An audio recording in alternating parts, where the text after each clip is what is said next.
HTWOW Season 3, October. Take 1. Hello, and thank you for finding High Tea with Old Waver, also known as HTWOW. I'm Dave, he's Toby. He's High Tea, I'm Old Waver. That's how it works. And we're glad that you found this episode. We feel like we are really gaining traction. We are gaining listeners by the day.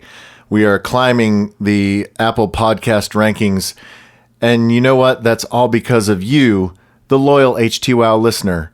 And I just want to let you know that there are 3 things that you can do to really help this pod grow and to be gratified in that something that you like that doesn't suck is liked by other people. It's validation. We're all looking for validation, aren't we? Yes.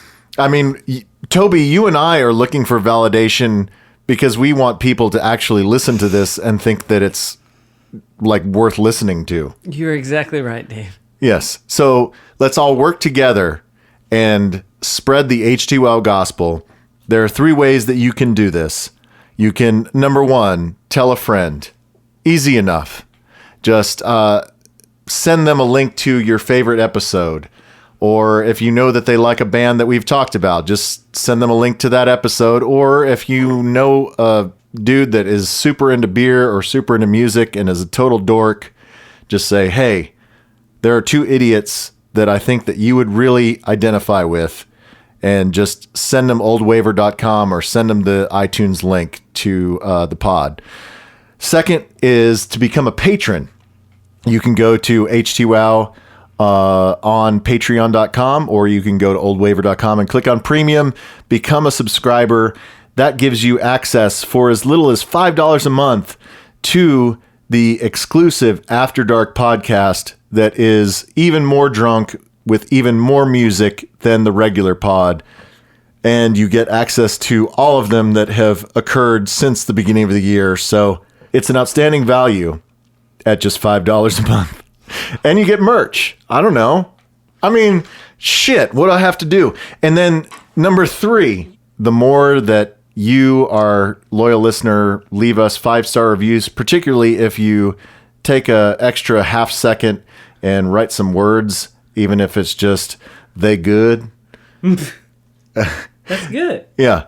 Just do that. Just go to Apple Podcasts and put in a review. That will help us climb the rankings, help us expose HTWOW to more potential listeners, and keep this great fun going into perpetuity. And we thank you for listening. And this is a very special birthday episode, so stay tuned. All the way to state.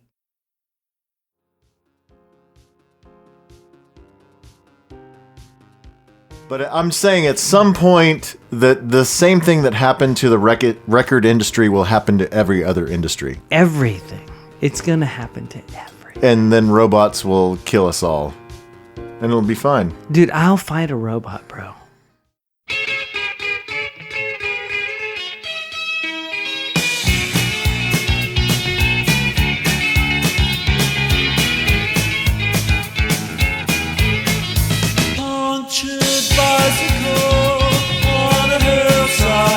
Will nature make a man of me yet?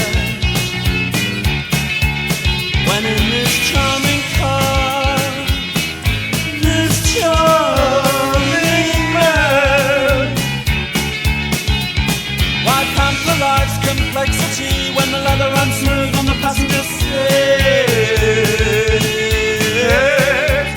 I would go out tonight, but I haven't got a stitch to wear.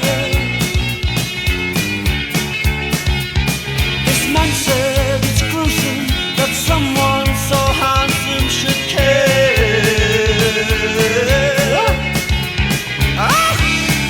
A jumped up country boy who never knew his place. He said, return the ring. He knows so much about these things. He knows so much about these things. I would go out tonight. Hey, HTWOWers. Haven't got a stitch to wear. It is October 2019, episode number 28 of HTWOW proper. Thank you for joining us, and thank you for fighting through any confusion that you may have, seeing as how HTWOW September was actually published in October, and then HTWOW October will hopefully also be published in October, but it might be November, I don't know. It's a busy time, Dave. Yes, lots of things are happening, and we'll tell you about some of those things as we move along today. My name is Dave. I am at Old Waver on Twitter, and with me as always, co-host, engineer, Wow. heartthrob, Awesome, dude. star of the show, great dude, Toby Pipes, Wow. Thanks, Dave. at Toby Pipes on Twitter. How are you today? I'm well. I made it down quickly and without any hiccups. I didn't have to stop for gas. I didn't have to stop for potty. I didn't have to stop for drinks or food. I just powered right through. Good. And now we're ready to party for real. And it's a special party. Why is it special? Well, we're whores, as anybody in media is. I mean, even though we're podcasting, we're still in the media, right? Yeah, we're just low budget hoes. Right? Yeah. So if you are on a radio station, there are certain FCC rules about payola and plugola. Mm-hmm. You know, people, you can't accept money or goods or services in exchange for mentions on your show. You're not supposed to. You're not supposed to. It happens all the time. Happens every day. But you're not supposed to. Not supposed to. But podcasting is the Wild West. We can do whatever the hell we want.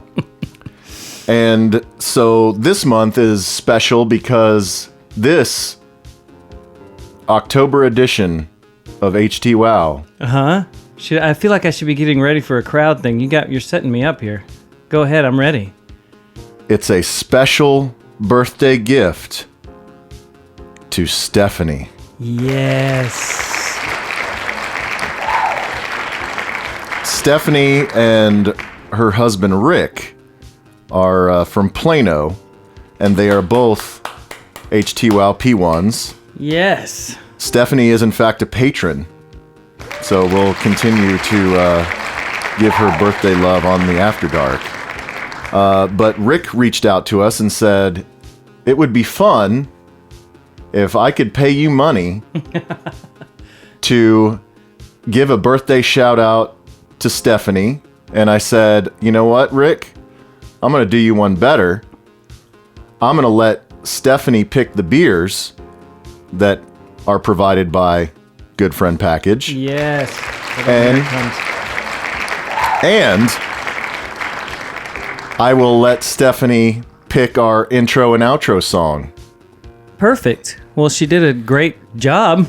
Well, now it's a family affair because Rick looped in his daughter Hannah, who is an 18-year-old freshman in college, and Hannah selected this charming man That's so great. as our intro outro for her mom's special birthday episode. So I hope Stephanie feels special because both Rick and Hannah had their hand in making this happen. And we are about to crack into the first beer that Stephanie selected. Oh. And Rick also provided a list of songs that didn't make the cut for the proper HTWOW, but maybe we'll give one or two of these a spin in the After Dark. Of course, why not? Of course we will. You know, I mean, we gotta make sure that Rick gets his money's worth. He doesn't feel ripped off by HTWOW. That's right. I hope not. And then this is what he wants us to say. I will have editorial comment afterwards. Okay. Would you like a chime to kick you off? Sure. Okay, here it comes. Be ready for it.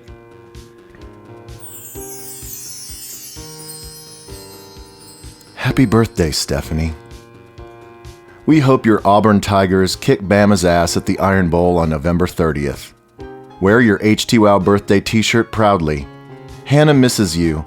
Hope you and Rick have a great Thanksgiving road trip listening to an HTWOW Spotify playlist.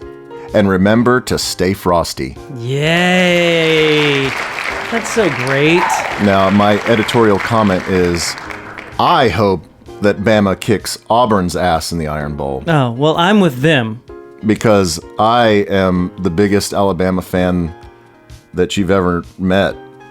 Well, I am an LSU fan, and I hope that Auburn kills Alabama. But that's just because Alabama wins everything, I know. Dave. So, well, you know, sorry.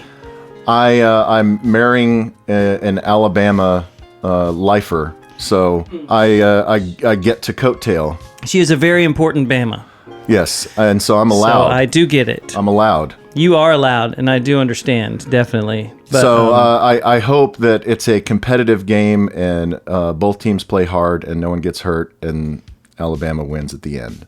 So I'm very sorry, Stephanie. I can't, in good conscience, wish you that for your birthday. Well, now he's definitely not getting his money's worth. Well, you know.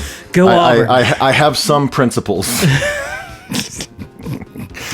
All right, so we will touch on those greetings for Stephanie throughout the rest of this show and into the After Dark. But let's, speaking of Stephanie, get to her first selection from the Goodfriend Arctic Cooler.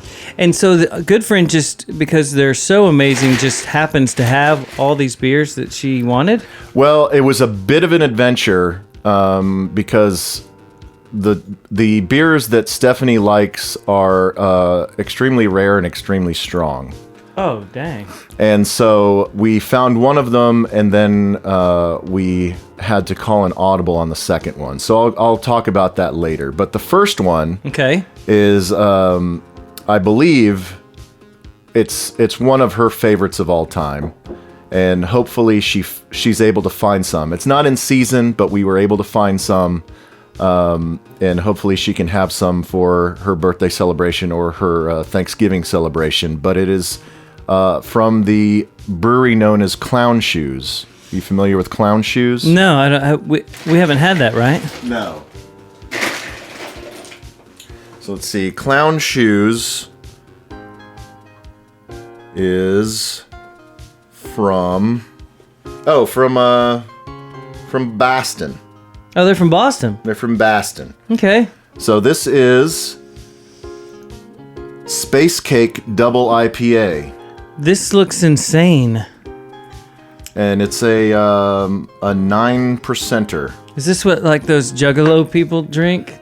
I don't know if it's a particularly Juggalo specific brew. Do you have your Yoda glass? I do. So yes, this is a pint. So it comes in a 4-pack, and it's got a nice amber color. I was expecting something a little darker for some reason.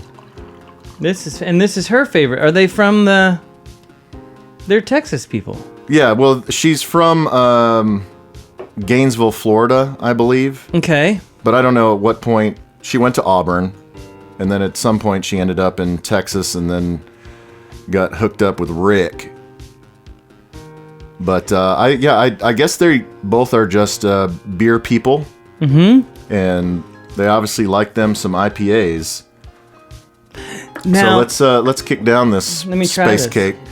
Now Auburn, they're the Tigers, but aren't they also? They're like War Eagle. Yeah, the War Eagles. Yeah, it's like all over their stuff. Yeah, and they have the eagle that flies around the stadium before the game. I mean, they got a cool thing going on. All the SEC teams. Yeah, have they cool were. Stuff. It was definitely a. It was serious when Auburn would get to LSU for those games. That was a big. You had to have your game face on for that one. So, and then everyone got trashed. So that's fun. on the cover. On the cover. On the cover of Space Cake Double IPA, we have a man in a superhero outfit with a space helmet. Uh-huh. And he has a dog with a space helmet and a jetpack flying next to him. And they're flying away from a spaceship that is dropping cupcakes onto a planet. Okay. That's what that is. So I guess those are the space cakes that are falling from the Bombay doors onto the planet below. Are we supposed to know who this guy is? It looks I like don't they know. tried to. That's some. He has an M on his chest, which makes no sense. I don't know. I think we're supposed to know who that is. Maybe and it's not coming through. maybe Stephanie or Rick can enlighten us.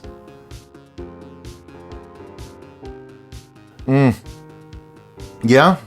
That's an IPA, all right. It is an IPA beer. I like that. Does that say 8%? 9. 9%. Did you already said that? Shirley. I've already stopped listening to you, Dave. That's okay. It's a little early for that, but it'll be all right. That's good. It's going down. I gotta tell you, it is the first sip after our little Corona Light. While we're setting up beer, threw me for a second, but it takes one sip. And now I'm used to it. Also, before we get into the jams, let's remind everyone what the hell is happening right here. If this is the first time that you are listening to an episode of HTWOW, and I hope we're gaining new listeners all the time. If you listen, please tell a friend. But this is a song swap and a beer swap. So I bring 3 songs. Toby brings 3 songs. We take turns playing them. And used to, we would each bring a beer, but now we have Goodfriend Package to thank. Woo! Goodfriend Package, which is at 1155 Peavey over in East Dallas, Casa Linda area. I follow them on the Grams and the Facebooks and the Face Spaces. Yes. Man, they seem like they're having a good time all the time, don't they? Do you follow them? Yes. They, I haven't been over there in a while because I don't get to live in Dallas anymore, but it sure does seem fun. Yes, so please go say hi to Josh and to Matt and tell them that you heard about them through HTWOW, and then they'll be really impressed that the beer they give us is paying such great dividends. Yeah, it won't get every time you stop by and they're giving us beer, they're like, why am I doing this? Why am I helping these guys? All right, so let's get into some rock jams. Rock jams. Now, you usually bring new stuff. Yes, I go first and I bring new stuff. Toby goes second, and he usually has some kind of book report, which I believe he does for us today. Sorta. But I am going to start. I'm going to get a little poppy later, but I'm going to start on the rock tip, if that's okay. Yeah. If you can believe it, this band is from England. Now, is this as rock as Ghost? No, not quite as rock as Ghost. Okay. I know that you had a hard time with that on the After Dark last time. Well, I like me some Ghost, but man, that was you took us to a whole other level. Yeah, I know. I'm sorry. It was okay. We still enjoyed it, sort of. Okay, so this band is from Kettering, England. It's a band called Temples. Are you familiar with Temples? Yeah, I didn't. Are they getting a little bit more rock these days? Yeah. So they came out in 2014 with an album called Sun Structures that was really good and super 70s psychedelia throwback. Yeah, right? they like a fro haircut, right? Don't they have, one of them has a big... Yeah, the singer has kind of a fro. Yeah. So, and they came out kind of the same time as Tame Impala, and there were a lot of comparisons, but they were more faithful to the genre than Tame Impala was. And so they just put out their 3rd album. So they put out Volcano in 2017, and then just last month at the end of September, they put out Hot Motion. Have you seen the Temples? I have not. They played Trees in Deep Ellum not too long ago, and I think one of our patrons went. I can't remember if it was Lana or Melissa, but they're like big fans of Temples and posted a pic with the singer and stuff. Well, they seem cool. Yeah, and so the new record, which I mentioned, Hot Motion, is it still has kind of the psychedelic overtones, but it's maybe a little more accessible, a little bit more pop, concise songs, right? Sure. And I don't know what else to say other than this is my favorite song, and this is my favorite record that I've heard in the last few months. And so I definitely wanted to kick off the show with it. So this is Temples, and this song is called Context on HTWOW.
Like how they just cut it. They shut it down. It does have a Tame Impala a little bit, but not. It's a little bit more of that. I don't know why it reminds me of this kind of early set. Why does it remind me of like Sigmund and the Sea Monster? Like it would have been a band around whatever. Right. When was that? That would probably been like 74 or something. I don't know when that was. Yeah. But that look. Uh-huh. Like they seem like they're some band from California around that time. Right. That was kind of like the Tripping Daisy kind of graphic design that they were going for. Yeah. Like HR Puffin stuff. Yeah, HR Puffin, like they would have guest starred on HR Puffin stuff, and they should like wear those outfits, where they look like they're right, like vertical striped pants. Yeah, like they're the captain of like they're acid pirates. Yeah. You know what I mean? Exactly. But that's what they seem like. I like that though. It's cool. It's definitely weird. Yeah, the entire record is really quite good. I'm very high on it. I'll play another tune on the After Dark, and if there's time, I might play their first hit. So that their first record, Sun Structures, went to number 7 in the UK, and the big song off that one. Do you remember Shelter Song? I don't remember the names, but I do remember when they first came out. So Shelter Song, they actually performed that on Fallon and on the Ellen Show. It's so weird. Have you ever been on Ellen? No, I have. Ellen was not around. Darren R. Haight. We're more Regis and Kathy Lee kind of a thing. You know the stories about that. Mm-hmm. That we did with whoever was Superman at the time on the TV show. Oh, Dane Drip. What is his name? I don't know. He seemed super stiff and super nervous. He was a nice guy, but the main thing was Richard Simmons. Yeah. He was on the show with you. Yeah, I've told you this, right? Have I ever told you the Richard Simmons, Regis, and Kathy Lee story? Dean Cain. Yeah, Dean Cain. So Dean Cain was a guest? Yeah, he's in the dressing room with us. And so this was still Regis, before Regis retired. But with Kathy, still not Kelly yet. Kathy was there. Okay, so this is way back. This was right at the, probably the end of the Kathy. Like, they had that set, and there were stairs that went down behind them. Uh-huh. And we had to fly from a halftime thing, or a pre-Super Bowl thing that we did with No Doubt or something, and then flew. What year is this? This has got to be 95. Okay, so this is at the peak of Tiffany's. Deep Blue Something is top of the charts. Yeah, things are going well. Everybody wants a piece of you guys. We're doing all the TV shows at this point, all of them, and the Super Bowl was the one that was in Phoenix. Okay, is that 95? Yeah, Super Bowl 30. Yeah. When Dion played both ways, and then Neil O'Donnell threw the pick six to Larry Brown to seal it. How do you remember that? I don't know how you remember that. Anyway, so we fly from there over, and so you have to be at Regis at like 4:35 in the morning, right? Yes. So we get no sleep, cruise in there.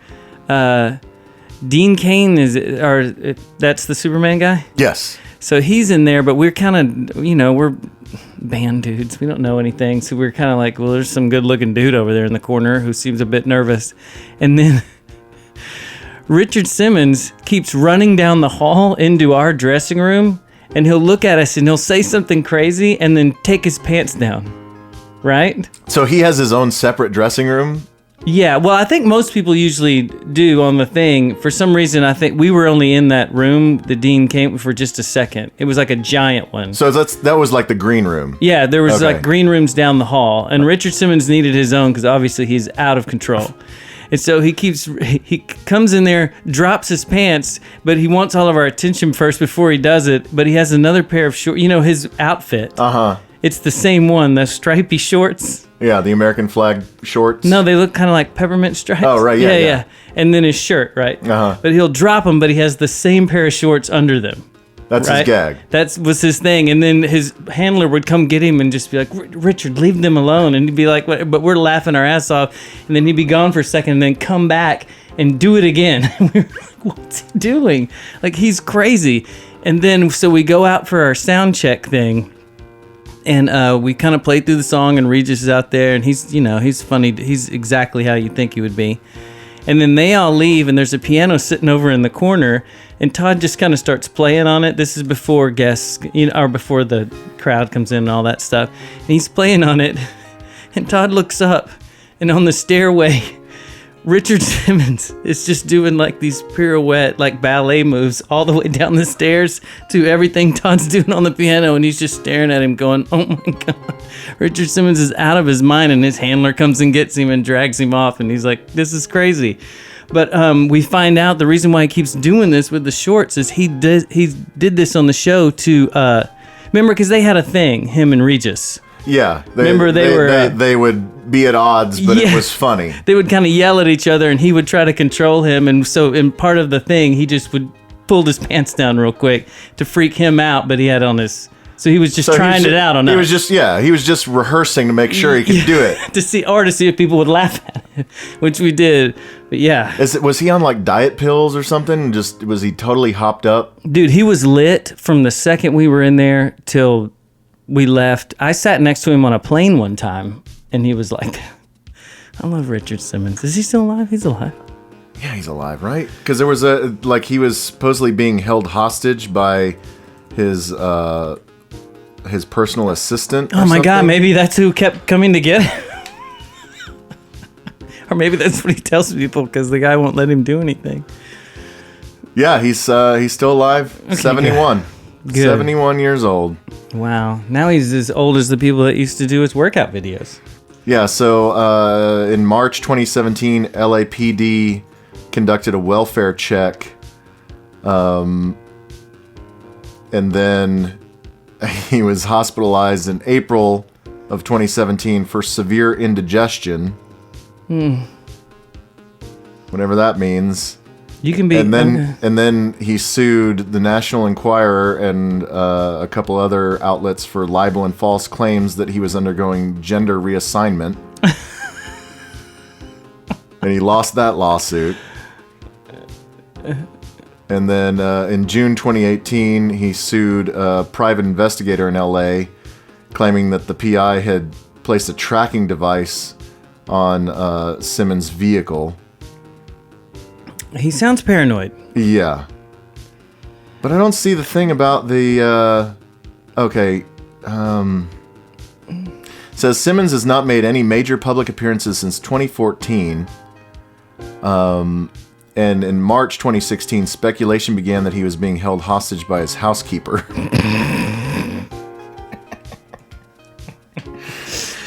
So great. I mean, it's not funny. It's totally serious. Well, I hope he's doing great. I do too. I mean, he was really famous, wasn't he? Yes. I mean, he would be on David Letterman and Johnny Carson like all the time. He was just so famous. As good as Richard Simmons and Regis were, Richard Simmons and Dave Letterman were even better. Yeah, he had this thing that he would let kind of... Because he would kind of flirt with Dave. Yeah, like touch his hand and stuff, and he would just... It was awesome. He had such a good bit. Such a good bit. I mean, he turned Sweatin' to the Oldies into a 40-year showbiz career. And was he ever in really good shape? No. I guess he sort of was. Well, he was kind of like this is probably a bad comparison, but he was like the Jared from Subway before the Jared from Subway. Oh yeah, because he was really fat at one time. Yeah, he was really fat, and then he just got kind of skinny. Like still kind of puffy, but not as fat as he used to be. Man, I'm glad the Richard Simmons story made it. But all of the, like, Sweatin' to the Oldies, all of those videos, you know, it's not like he had, like, buff people in his class on the video. He'd have, like, one or two super in shape, but mostly they were old people. It was mostly older people or out-of-shape people, so he was very inclusive. He knew what he was doing. That's why he was... He made people feel okay about... you know, whatever they are, and as long as you're making an effort, that's great. Yeah. Which is a fantastic message. He was loaded. Those were around the Jane Fonda time and all that stuff. Right. Yeah. VHS, bro. Yeah, dude. So good. All right, now we need to get to Toby's first jam, and we need to unveil this month's book report. Okay. Well, in the last couple of times I've done this, I have to say it's not really going to be a book report. I just like these songs, and I know a bit about the band, but I don't know a ton about them.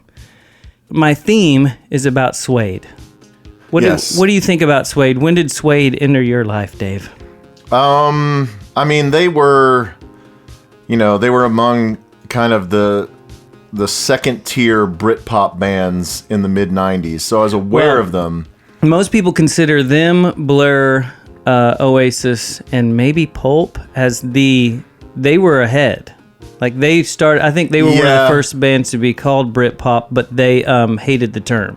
Right. I mean, they're more glam. They don't fit, the laddish kind of persona that particularly Oasis and to a lesser extent Blur did. Supposedly they're on some Melody Maker or Enemy or some cover of the magazine that everyone considers is the start of Britpop. Right, that issue. That issue had them on the cover, and then their little ones of probably Blur and... Yeah. I consider Pulp maybe a little bit higher tier than Suede, but that's just my own personal opinion. Yeah, because they were, I think, album sale-wise and all, like, they were way bigger. I think this, the first song I'm going to play is off of the self-titled, their first record, which was the biggest debut initial record since Frankie Goes to Hollywood at that time, because they'd already put out 3 singles that they were the darlings of, they're winning the Mercury Prize and all this. They're on the cover of everything. And so it helps that they're super good. I mean, he looks like he's the prettiest girl in the world. Right. Yes, so Brett Anderson is the singer, and he's beautiful. And yes, 93 is when their self-titled debut came out, and it went to number 1. And as you said, it was the fastest-selling debut in 10 years, and then won the Mercury Prize. Mm-hmm. And yes, was kind of a touchstone in Britpop. So when they start out around 92 or 91, or I don't know when it was. Maybe in 92. Okay, they... I guess they started in 89, but 92 is when...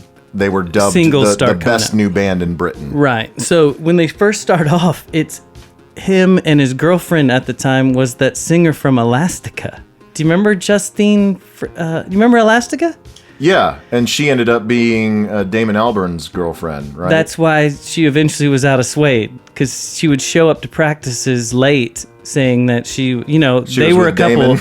Her and Brett were together, then they broke up. Now she's going out with a singer from Blur.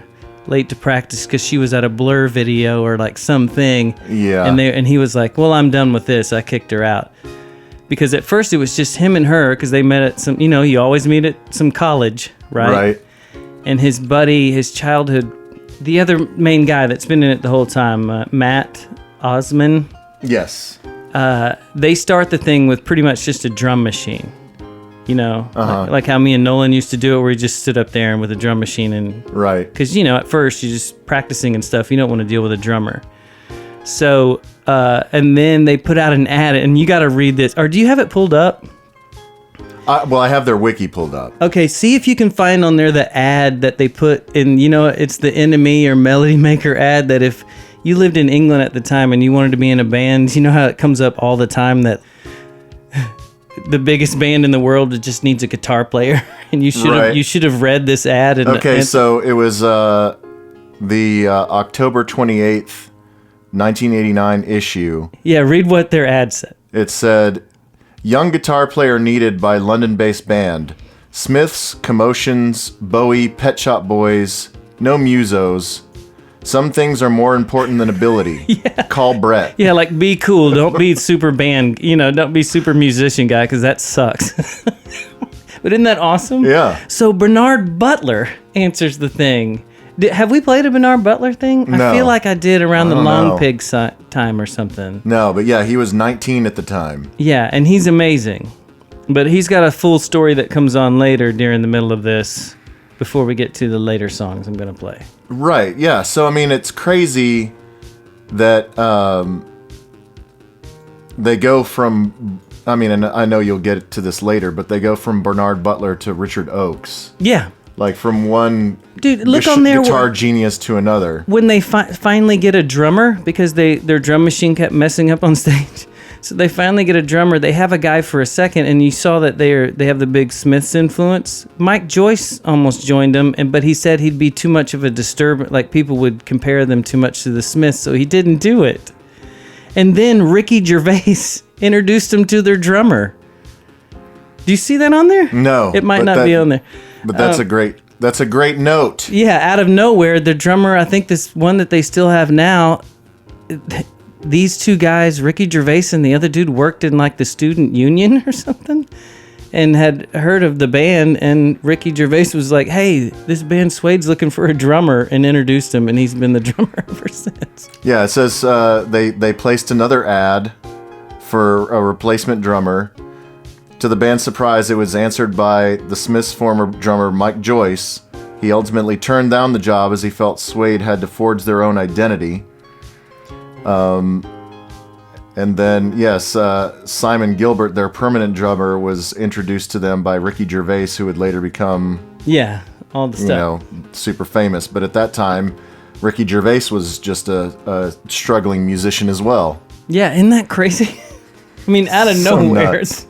So yeah, and I don't know what the hang up was, why they had to go by the London Suede in the U.S. There was a, and I meant to look that up before this, but there was a lounge singer in the U.S. called Suede. And he just had the thing first, I guess in the 70s, 80s or something like that. And Brett Anderson to this day just can't stand it. I know. That they're called the London Suede. It's stupid. They're Suede. They're Suede. Everyone calls them Suede. Everybody so it doesn't calls them matter. Suede. But yes, I would say of in my opinion, again, we're going by my worldview, that I had a less than favorable view of them at the time. Yeah. And did not really listen to them and kind of, like I said, thought of them as second tier. Mm-hmm. But in retrospect, I think their body of work holds up as good or better than any of those bands in that scene at that time. Yeah, and that's how a lot of people see them now. I mean, at the time, of course, at the very beginning, they were huge, and then they kind of had a lull, and then they had a few records that I'm going to play some stuff off at the end of the 90s that they had a big resurgence, like they became a big deal again. But, the singer is the prettiest dude in the world, but he's also had a lot of problems. He's full on admitted, completely addicted to crack for a long time, heroin, you name it. And he still looks pretty good. I don't know how he does it. And during this next song, I'm going to pull up this YouTube thing, and I want you to read the comments in the next bit. Because there's all these dudes that can't believe how pretty this girl is singing this song, and it's him. All right, so are you starting with the debut really record, old. Suede? Yeah, and of course, Suede. I love the song "The Drowners," which I'll play later, right? But I felt like I should play the third single off the first before the album comes off. There is "The Drowners" and Animal Nitrate. Animal Nitrate I thought was second, but who knows? Who cares? But I love the Drowners song and Animal Nitrate too, but this one is so Suede. It is awesome. It's like kind of dirty lounge thing like Roxy Music, but you can see the Smiths' influence, especially with the guitar stuff, and Bernard Butler is unbelievable. I mean, of course, at this point, Justine Frischman, Elastica, she's out of the band and has her own thing going on right now, and I'm sure the thing with her and Damon didn't last very long either, but It did, because she's what made him get all into heroin when they put out 13 in the late 90s. So it's her fault that all these dudes are messed up. She's like the Yoko Ono of Britpop. She also, she's the one that kind of curated, that MIA. Uh-huh. That was like her roommate. She was the one that developed all of her stuff, I think. But let's play the first song, and I'll show you the comments on it's the comments on the Drowners video. But the reason why this has come up for me a bunch, why I thought to do Suede, was Deep Blue Something's doing a lot of shows, and our intro music. Remember last time, or a couple of shows ago, you thought I didn't know what intro music was? I never thought you didn't know. I know, but I got to yell at you, and that was fun. Uh-huh. But our intro music is from their second record, Dogman Star. Yes. It's called Introducing the Band, and we've been using it since I don't know, 94. But so I've been hearing Suede again every night, and I forget how much I love this band. So do you want to hear Meadow Mickey? I can't wait. Here it is on the HT.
Do you like that jam?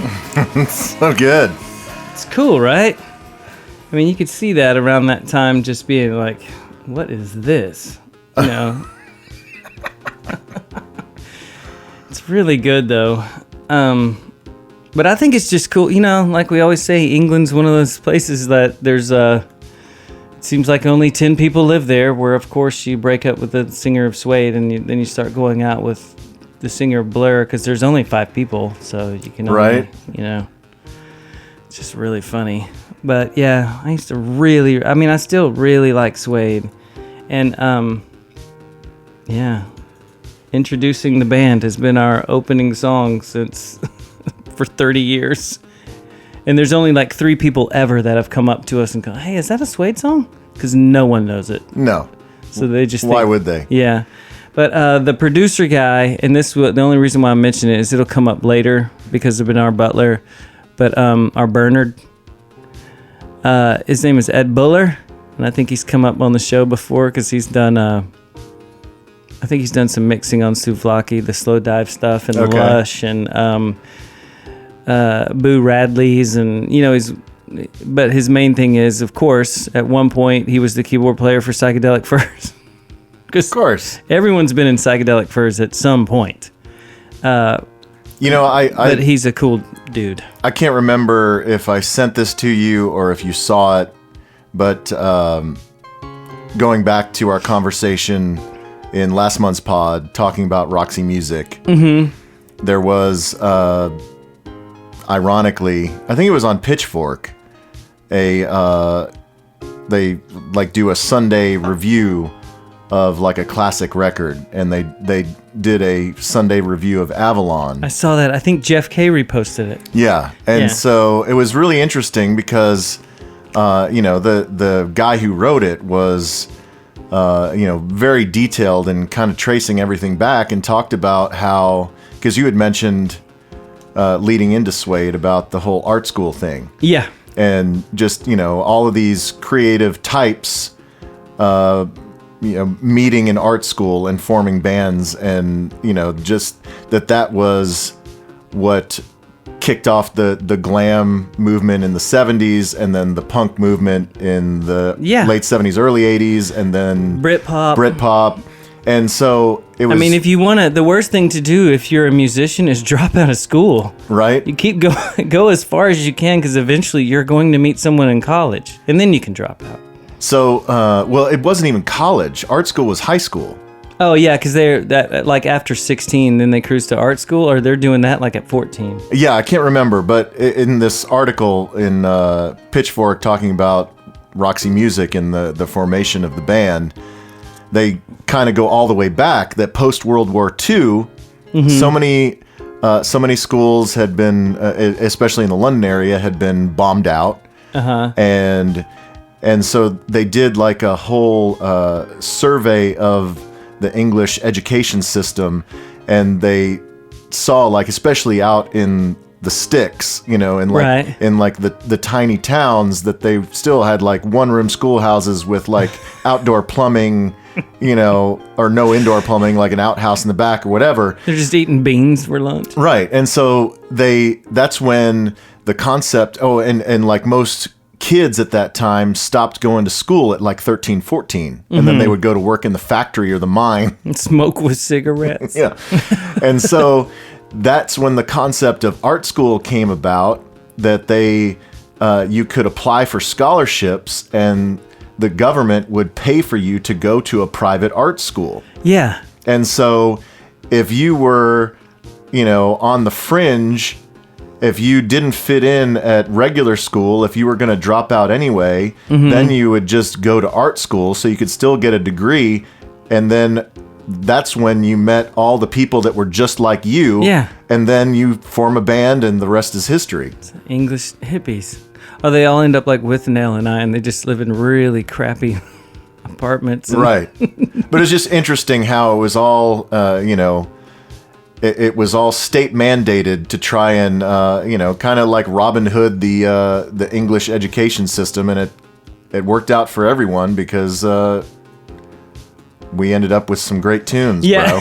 We just ended up with tons of bands. You know, it's like North Texas. Yeah, everyone went there for music school to do it properly, and then it got too hard. So they all quit and started bands. So you handed me your laptop because you wanted me to scroll through some comments on the Suede video. Yeah, because there is a reason why Suede's on the cover of every mag. Like they're selling magazines, and they know. And I think one of his most famous quotes in probably The Enemy or something was, "I'm a bisexual man that's never had a homosexual experience." Isn't that all of us? Yeah. Or all of us that aren't gay? Yeah, and you're like, cool, that's a really good. So that way he can sing about, you know, he sings about kissing dudes. I think on the cover of the first of the Suede record, you can't tell if it's two girls kissing, two dudes kissing. Yeah, if it's two girls with short haircuts, or one dude and one girl, or whatever. Two dudes, or a lot of people are pretty sure it's just two young dudes. It's a very Morrissey concept, because you know they worship the Smiths, so, right? But that was his deal. So you want me to hit some of these? Yeah, read some of the comments gonna- after you watch a Suede video. These are just a bunch of dudes that the comments, and when I read them this morning, it made me laugh. So there's one. Who's this gorgeous young lady? There is. Let's see. I'd sit on his face for like 24 hours. Yeah. Let's see. If the Smiths had worn makeup and left their bedrooms for a bit. There's one. What is it? This song is making me gay. Yeah, this song is turning me gay. And yes, I thought I was a heterosexual male until I discovered Suede. Will somebody tell Brett Anderson to stop being so sexy, please? It's really bothersome to only have wet dreams about one person. Yeah. Oh, man. But he knew how to do his thing. I guess he was a straight dude, but he knew how to, come on. If you're a pretty guy, like, go for it, right? But then he, what I'll get to next is, what I was talking about before. He gets on a lot of drugs. He seems to have handled it pretty well, but he completely admits there's a full-on interviews of why he loved crack so much and all kinds of things like that. It's I like, can't wait to hear about that. yeah.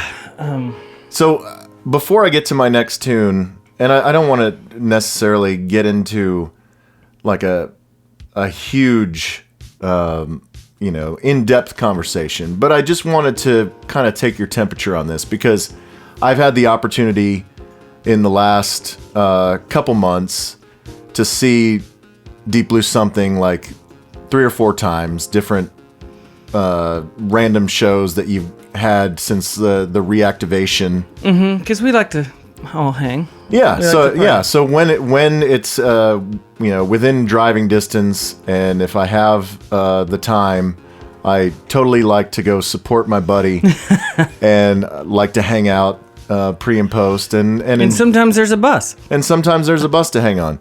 But this past time at the Lava Cantina, which was promoted on the Dunham and Miller show, which was fantastic. I saw you guys tweeted the link to the audio. Yeah, today. And, and I always forget how much Gordon is such a gearhead. Yeah. Like the second he walked in, knew everything about everyone's guitar, but saw Todd's G&L bass and went, that's one of the 80s ones. It's got the headstock. And Todd was like, yeah, this is the first bass I ever bought. And he was like, you're kidding me. This was like an 82 then. And he knew it instantly, because he bought like the John Taylor bass stuff and all that. But man, he is so into it. It's awesome. But they're all North Texas guys. Everyone, we've known each other for years. Yeah. So it's great that they support you guys even still, and it's awesome every time you guys are able to go up there. Hopefully they'll do another studio audience thing. Yeah. And you guys can be the house band again. It's always super comfy. You have to come with us, Dave. They would love that. They would hate it. Nope, they'd love it. But I got to thinking at the Lava Cantina show, in between wondering what was up with the 60-year-old guy in the wig and his escort who looked like Beyonce. I didn't see this. You didn't see this? Okay. Well, I thought you did. I pointed at them. Oh, is that what you were pointing at? Yeah. I saw the woman. I didn't see the dude. Okay, yeah. She straightened his wig at some point. They were both wearing wigs. Yeah. Anyway. That's awesome. But as I was watching you guys, and I got to thinking about your guitar style. Because we haven't really ever talked about this. Okay. And it's extremely unique. Like, for the most part, you guys have a lot of atmospherics, and there's a lot of chimey kind of guitar parts. It's a lot of shoegazy stuff. Yeah. And not everything sounds like Breakfast at Tiffany's. If you've never seen DBS live, that's like their Friday I'm in Love. Yeah, that one sounds the most different of all the other songs. Yeah. Pretty much. So, but there are plenty of lifers, that were there. Oh, yeah. That knew every word to every song. Yeah, and that's fun. That's always awesome. But as I was listening, I was trying to pick out the references. And certainly having listened to Metal Mickey, there's a little bit of Bernard Butler in your playing. Yeah, I wish I could. Yeah. But the main things that I hear when I hear you play, and not that you are mimicking, but like it's the distillation of your influences. Yeah, it all what you listen to is what you play. So to me, it's a hybrid between Robert Smith and Robin Guthrie. Exactly, a ton of Cocteau Twin stuff and Robert Smith stuff. It would be more Johnny Marr stuff, but I'm not as good. And there's a ton of Daniel Ash stuff. Okay. That I wanted. Yeah, because I just wanted to kind of get inside your head for a minute as someone who can't play an instrument, talking to someone who plays an instrument at a high level, maybe not as high as you wish you did. No, but still good enough where we can do stuff, and that's fun. That people that will pay us to play a freaking show, it's fun. But as a neophyte talking to a rock star, how does that come about when you are listening to stuff in the 80s as you're learning how to play guitar? Is it just you're playing cover songs and you're learning songs, and then that influences what you compose when you write your own songs? No, I am the worst. I can play covers, but it takes me a long time. I'm not the dude that can sit around like Kirk in the band can play every cover. Can just hear it, he can and then hear figure it out. And Clay is really good at that too. I can't do that. I learned how to play guitar by just having one sitting around and figured it out. So I never have had a lesson or anything. So, and also when you kind of grow up in the late 70s, early 80s, you want to give up a ton because you see Eddie Van Halen, you're like, I can never do that. I can never do that, and I kind of don't want to do. Like, I liked Van Halen, but I don't want to be that dude. And then synthesizer music came out, and so I started on guitar and decided I don't want to do that. I want to be synthesizer guy. And then synthesizers in the 80s were really hard to set up and get everything connected. There were cables running everywhere, so it sucked. So it was easier to play keyboard parts on the guitar and just plug into an amp. So that's what I started doing, but I mainly copied it from New Order and Robert Smith and people like that because they weren't doing shredding solos. They were just playing melody bits. Right. Which I can play stuff like that, but I'm not going to do a tapping like a Floyd Rose, like, all this kind of billy. And I didn't want to anyway. And then because I was I had no interest in guitar until I started listening to that music again and the Smiths. I'm glad I didn't try to start learning a bunch of Smith songs right away because I would have never been able to figure that out.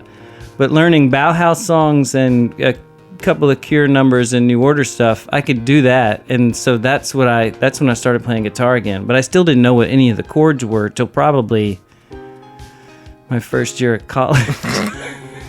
I just was playing stuff that sounded right. Sure. And Todd, because Todd, he was in jazz band and all that kind of stuff, so he would teach me. He taught me like the 6 or 7 basic chords, and besides that, you're kind of like, I got it. Right. Yeah, because if there's one badass musician in the band, it's Todd. Well, yeah, he knows all the stuff, but Kirk is great.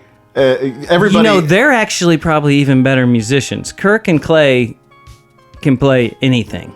Todd was never the guy that could sit down. If you say, "Hey, play this," it's gonna take him like me. We got to sit down with this for a second. You got to figure it out. But those other two, like Kirk, can sit down and if you say, play this, I don't know, Rush song, he can do it on guitar and piano like right away.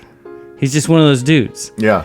But I think some people are like that. But you also don't end up writing a lot of songs when you know a ton of songs because every song you start writing reminds you of, like, I'm ripping that off. Yeah, so I can't do this change to this other chord because I'll be ripping this off, and I have no idea, so I just don't know a ton of covers. So I can write a song in a couple of seconds because I don't have any roadblocks. You know what I mean? Right.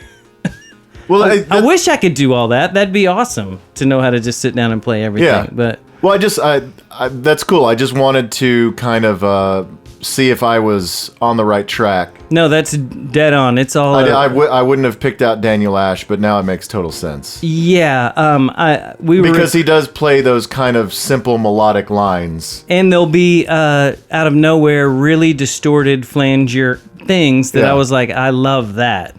And the first time we recorded with Joe Ciccarelli, who's recorded everyone from Elton John to Journey to you name it. He was trying to get my guitar sound right, and I was like, well, it's like a Cure New Order thing. And I went, but it's also like, Daniel, it's like a Bauhaus thing. And he goes, that's what it is. You're doing a Bauhaus deal. And I was like, yes. And he goes, got it. And left the room and got the sound instantly because he was like, I wasn't picking up on the Bauhaus thing. But a lot of people don't know we're kind of gothy. Like Yeah. the post today. Right? Was that funny from Todd? Yes. All right, cool. Let's move on now to my second jam. Second jam. We have loads more to talk about, but I don't want to get bogged down. I want to keep our momentum moving forward on this very special Stephanie birthday episode Yes. of HTWOW. Happy birthday. Man, the 20s are great. She's like 27? Yeah. Her daughter's 18 and she's 27. Wow. I mean, it's rough in the early years, but now they're friends. They can like party together. Yeah, and now they can go to the club together. Yeah. All right, so I'm gonna play. I told you before we started that I was on the fence. I had a tune by a band called Elbow that I was maybe gonna play. They just put out a new record. I remember the elbow. They are latter-day Britpop, Yeah. and but it's it was kind of. There were a couple tunes that I liked off the record, but it was kind of the one that I was probably going to play was a little proggy and long and a little dad rocky. And so I I thought, could see them kind of moving into that a little bit. yeah, I mean, because Guy Garvey is he's getting up there, Yeah. and he doesn't look like a rock star anymore. Well, did they ever really? No, they never really Yeah. did. But they did have, man, people love them. Yeah, they have are a big, good, and I encourage you to go back and listen to some Elbow. Maybe I'll play some on the After Dark.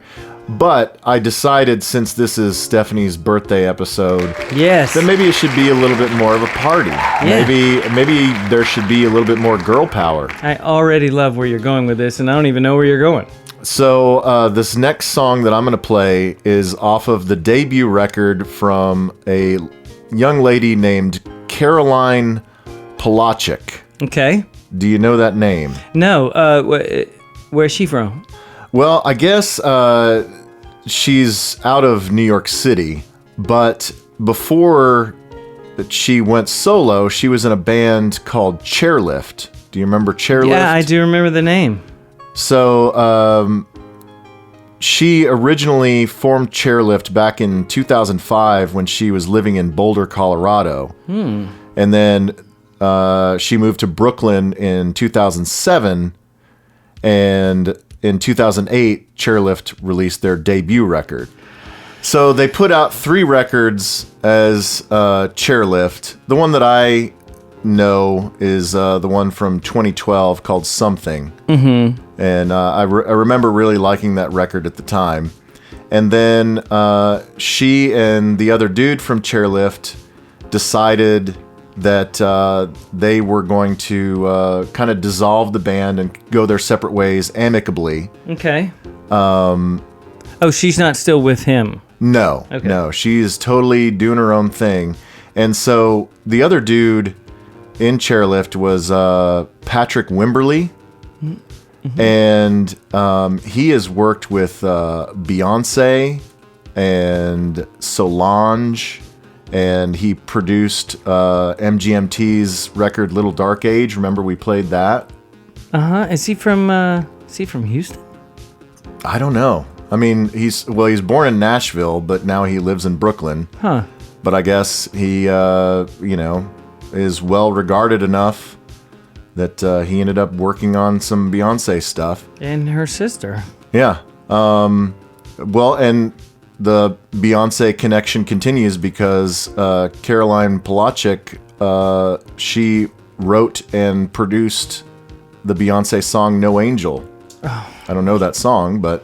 Whatever it is, that's why she can afford to live in Brooklyn now. Right? Yeah, so she's getting some Beyonce mailbox money. That's awesome. But she just put out her first solo record under her own name. She's put out some other stuff under like Nom de Plumes. Mm-hmm, sure. But this is her first solo record.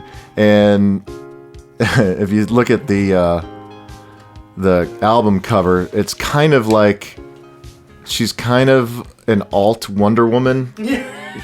Or like she at one point she used to sing for Berlin. Right, yeah. She's like climbing a rope ladder and she's wearing That looks so 80s. a weird superhero outfit. Yeah. It's bizarre. She's very weird. She's kind of awkwardly pretty, and she's a dancer, and so she's always wearing leotards and doing crazy modern interpretive dance in like her videos and stuff. Cool. She's very, very weird, but she decided, after leaving Chairlift, which was kind of indie, electro. It was pop, but she has gone full pop. Like she is trying to, like there are a couple songs that I was listening to on this record that I was like, this could be on Kids Bop. Okay, like this, she's gone Katy Perry on this thing. Not quite. It's weirder than that. Uh-huh. But she is kind of trying to straddle the fence and dip her toe into a little bit more straight on pop. And so there are several songs that I like, but I decided that I'm going to play the title track. So the title track is called Pang. Pang. P-A-N-G, kind of like a hunger pang, I know, but man, I kind of wish she just called herself Pang. That's a great band name, isn't it? Pang? Yeah, but she wants people to know her by her name. I know, but why? I mean, but that could be like her Moby thing, like she is Pang. Maybe. If she's listening, maybe she probably maybe she is. will listen to this, and she will be like, you know what? I made a huge mistake. I am Pang. Let's recall all the albums. Well, those all can the be CDs. out, and then everything from here on out, that she is Pang does Pang. All right, so here is Pang It's fun from to the say album it. Pang Pang. with the song Pang, Pang. on HTWOW Pang. Pang it.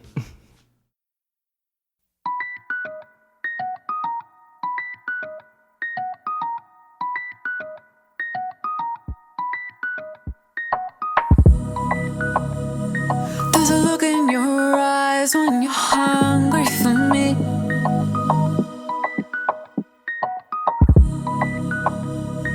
It's a beautiful knife cutting right where the fear should be. Into me, bang, and I go. Into you, bang, and you go. Into me, bang, and I go. Into you, bang, and you go. Into me.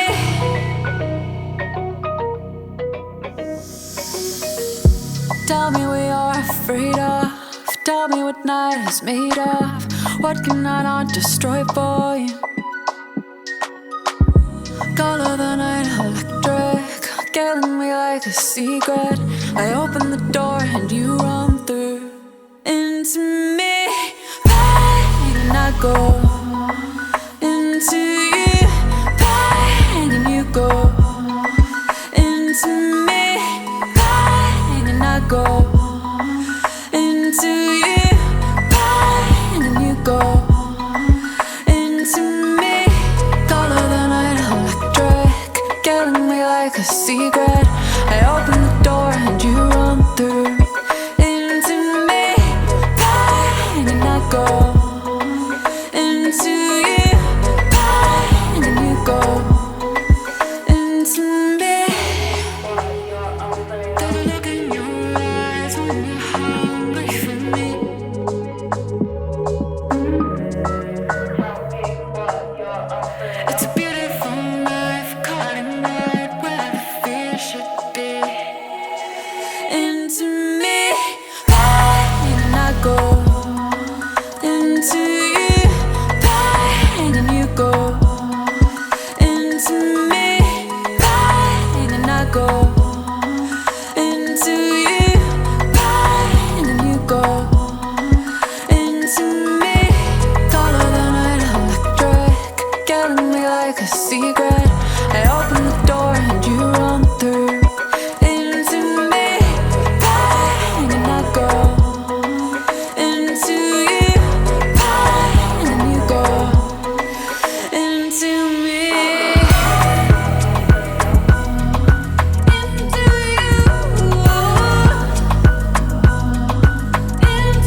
It's really good. You know, these days that would have normally that's supposed to end with a laugh. You know how like it has a girl's laugh at the end, like. But I'm glad she didn't do that. No, she's not that silly. Yeah, she seems cool. Yeah, she's like, she likes to belt it out like Beyonce or Christina or Mariah. Well, to me, it seemed more like it would be. But she's weird. It would be more of a really great opening act for and I know we mentioned her a lot, but the Dua Lipa. Like, doesn't that seem like something that would for sure, or like if there was some festival where there was Jane, Pang. Yeah. And Dua Lipa headlining in front of 5 million people or whatever she does now. Remember, it seems more like that, like a more European. You know what I mean? Yeah. Remember when we were talking about, was it the Grammys, where Dua Lipa and St. Vincent had a duet and they looked like lesbians from the future? Yeah. That would rule the world. Right. Yeah. That when I was listening to this on the way down here, there were times where I was like, yeah, this is what we wish St. Vincent would do next. Yeah, she needs to do this record. Yeah. Like even, just piss everybody off and not play guitar at all. Mm-hmm. Write everything on guitar like Martin Gore does. Sure. Like it's all guitar. That's why I think people love Depeche Mode songs so much. They are guitar jams, but now he plays it too much. But still, before it was, he would transfer everything to keyboards and it was awesome. That's what she needs to do next. You need to tell her. Okay. I will DM St. Vincent and Caroline. Is it Polachek or Polachek? Polachek, probably. I don't know. I'm glad she's rolling with that, though. But yeah, we will get them together. AKA Pang. Dua Lipa and St. Vincent and Caroline Polachek. Mm-hmm. And they can just be a brunette cream dream for all of us. Yeah, they can come down to College Station and stay for the weekend. We'll make a couple songs. Sure. That'll be fun. Why not? Pace would love that. Okay, before we get to the next Suede jam that you have lined up for us, couple things we need to take care of. You're going to do some business? I'm going to do a little bit of business. First off, so we split another clown shoes, so we need to finish this off as I'm talking about this next thing. Yeah, I would definitely say a split was it's strong. Mm-hmm. This is what she drinks? This is what Stephanie likes. This is Stephanie's favorite brew. Yes. So she's just sitting around Stephanie and Rick like to get tanked. Well, I know that and then embarrass Hannah. I know Hannah picked the Smiths, which I do have to say, I know you're getting into some stuff, but I think it's really cool that a 18-year-old college kid picked the Smiths. Yes. That's really cool. But I kind of do want to. Did he ever mention what she likes to listen to? What Stephanie likes to listen to? I know what she hates. He did mention because she's from Florida. She hates like Leonard Skinner and stuff, right? Yeah, I can tell you. Yeah, I can tell you what she likes, and maybe we can play one of these on the After Dark. We should definitely do something she likes. You can't give it all to the kiddo, right? Okay, so Toad the Wet Sprocket, All I Want. Perfect. Nicest dudes ever. Incubus Drive. I don't know any Incubus. I'm not interested in playing that. Mm-hmm. I do know that song, though. That was a big song. The English Beat, Save It for Later. Oh, man, that's great. That's a good one, right? Yeah, we'll definitely play that. She also mentioned, or Rick on Stephanie's behalf mentioned Talking Heads, This Must Be the Place. Mm-hmm. I guess she's a big David Byrne fan because she also mentioned Thievery Corporation, The Heart's a Lonely Hunter, which features a David Byrne vocal. Oh, okay. You know, I don't know Thievery that Corporation, they're kind of like the dub. No, I know that band. I know the band. I don't know this. I don't know what that tune is. And Tragically Hip, The Darkest One. Ooh. They're Canadian, aren't they? Yeah, we could do that. I don't know them. I don't know anything about the Tragically Hip. So you have many things to mull over. Well, we're definitely doing the one. Save It for Later. The Save It great. for Later, yeah. I mean, that is Yeah. jam of all jams, and we could always play a Talking Heads thing. Sure.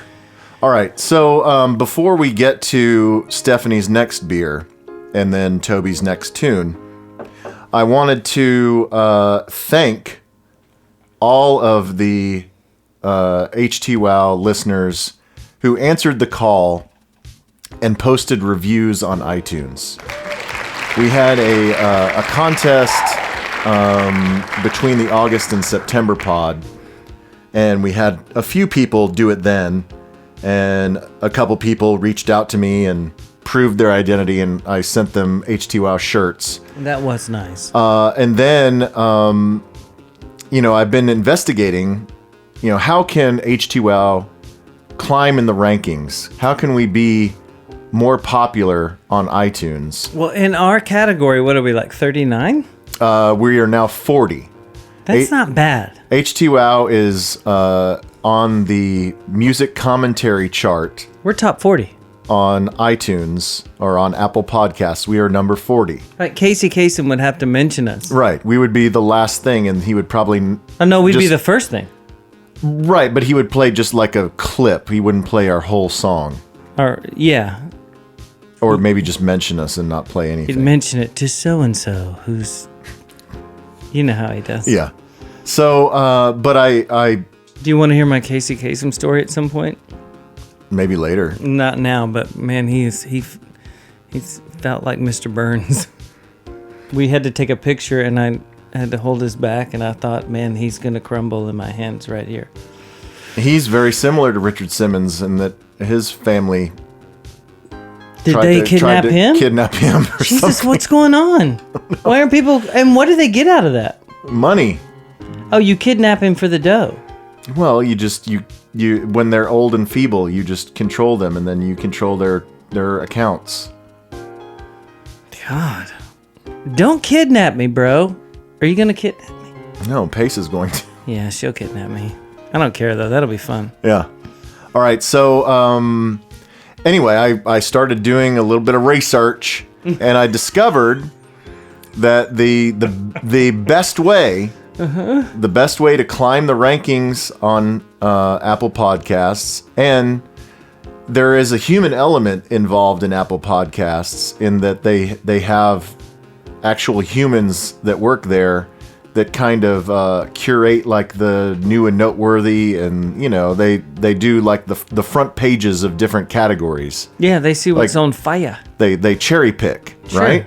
And so if I wonder how much they get paid on the I don't side. know, but the way to get their attention and to get the attention of Apple is to have new reviews and have new subscribers.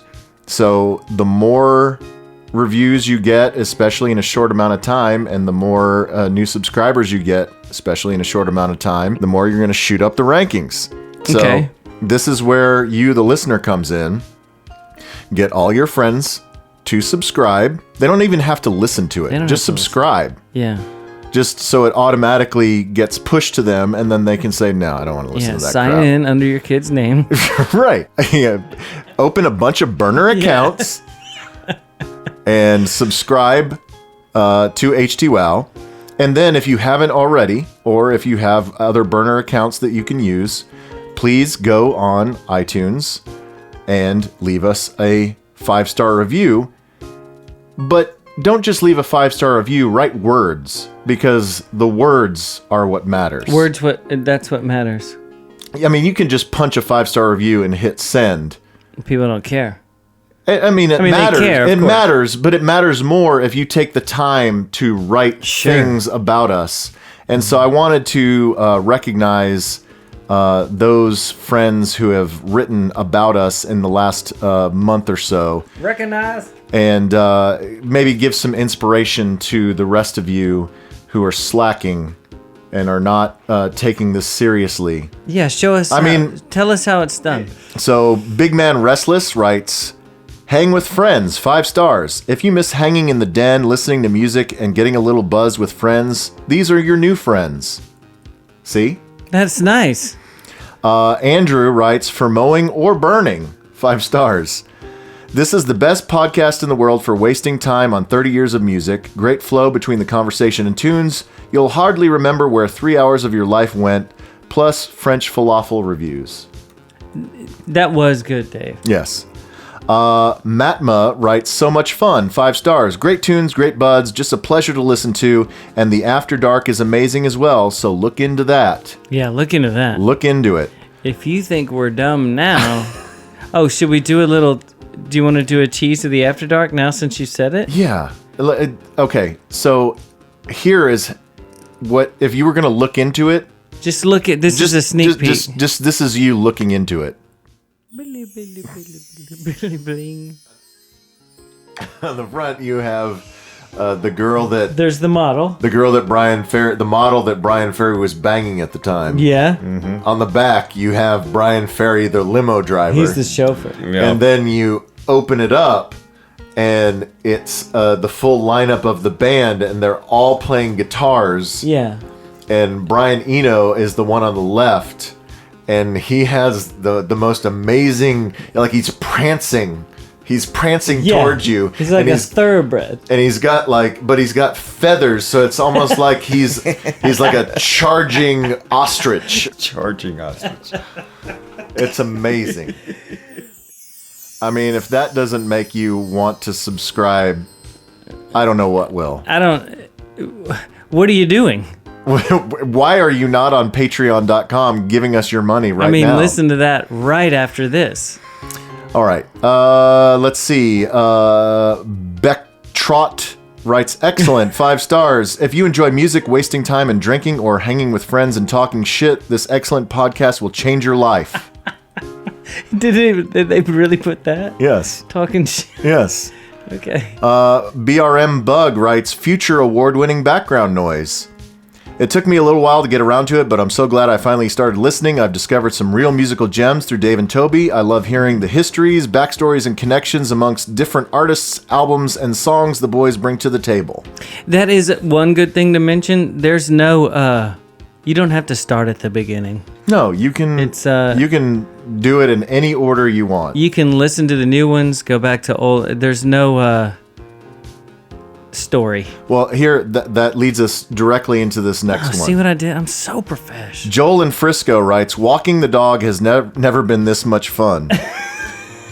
I've been an HTWOW subscriber patron for a while now, and my life is mostly separated by either A, enjoying the current podcast, regular and After Dark episodes in bite-sized snippets to make it last mostly while walking the dog, or B, anxiously awaiting for the next one to drop. Nice. Dave and Toby have great banter that often makes me laugh and sometimes momentarily forget about obligations with work, bills, kids, and the general drudgery that comes with being a middle-aged working stiff in suburbia. Yeah. Pop in the AirPods, hit the street, and I'm transformed into a younger, somewhat hipper version of myself in my mind while living vicariously through the song swap, beer swap format of the podcast. Dave is my music leader and always comes up with good, new, at least to me, tracks and acts to look into. Hello, Drab Majesty.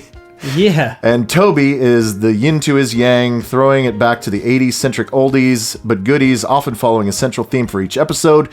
For a few hours of easy stream of consciousness banter while spinning great tunes and chugging various high ABV beers, it's always a good time. Man, that might need to be our, you need to save that one. That's like our bio. Right. Right? I couldn't have said it better myself. That is actually it. All right, 2 more really quick. Okay. Andrea Thompson writes, great podcast with awesome music and alcohols, 5 stars. Dave and Toby are really funny. They talk about music and drink beers. It's always a good time. Keep up the good work, guys. I love you. And I believe this is from Taylor Tatch because his username is Jet Shadow. Okay, that makes sense because he's from Shadows of Jets. Yes, it says bold waivers, 5 stars. If you like listening to funny people drink, telling stories about farting on high-speed trains, and forgetting which day they bought tickets to a show, this is for you. Craig was the best guest so far, but Taylor's episode might have been better had they had the decency to let him pick a tune or two. Anywho. That's definitely for me. Yes. Yeah. If Toby doesn't report Alan Mulder soon, I'll just die. I know. Congrats on the wedding, Dave. and I'm sure you'll have a blast crop dusting some public transport or lazy river grotto on your honeymoon. Man, that's a great one too. Good job, Tatch. Is it just me, or does anyone else get hungry for fried shrimp listening to Davy's voice? I don't know what that means. I don't know what it means.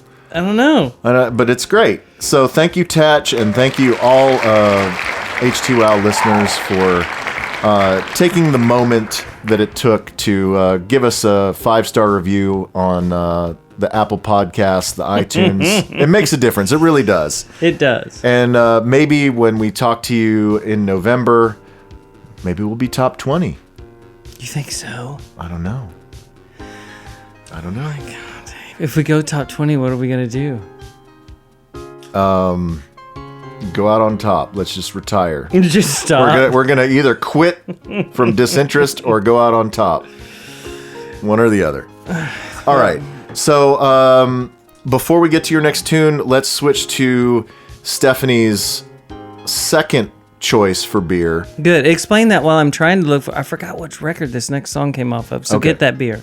So she wanted to do a Dogfish Head special brew called Higher Math.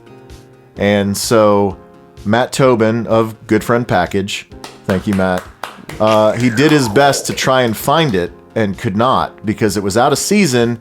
And it's also one of those, it doesn't come in like a 6-pack or a 4-pack. It's one of those Magnum bottles. Oh, dang. And it is like it's like a strong ale that is like 17% or something insane. Has she not been listening? Yeah. So Like, we can't do the second one. The second one can't be stronger than the first one. So we already did the 9% clown shoes.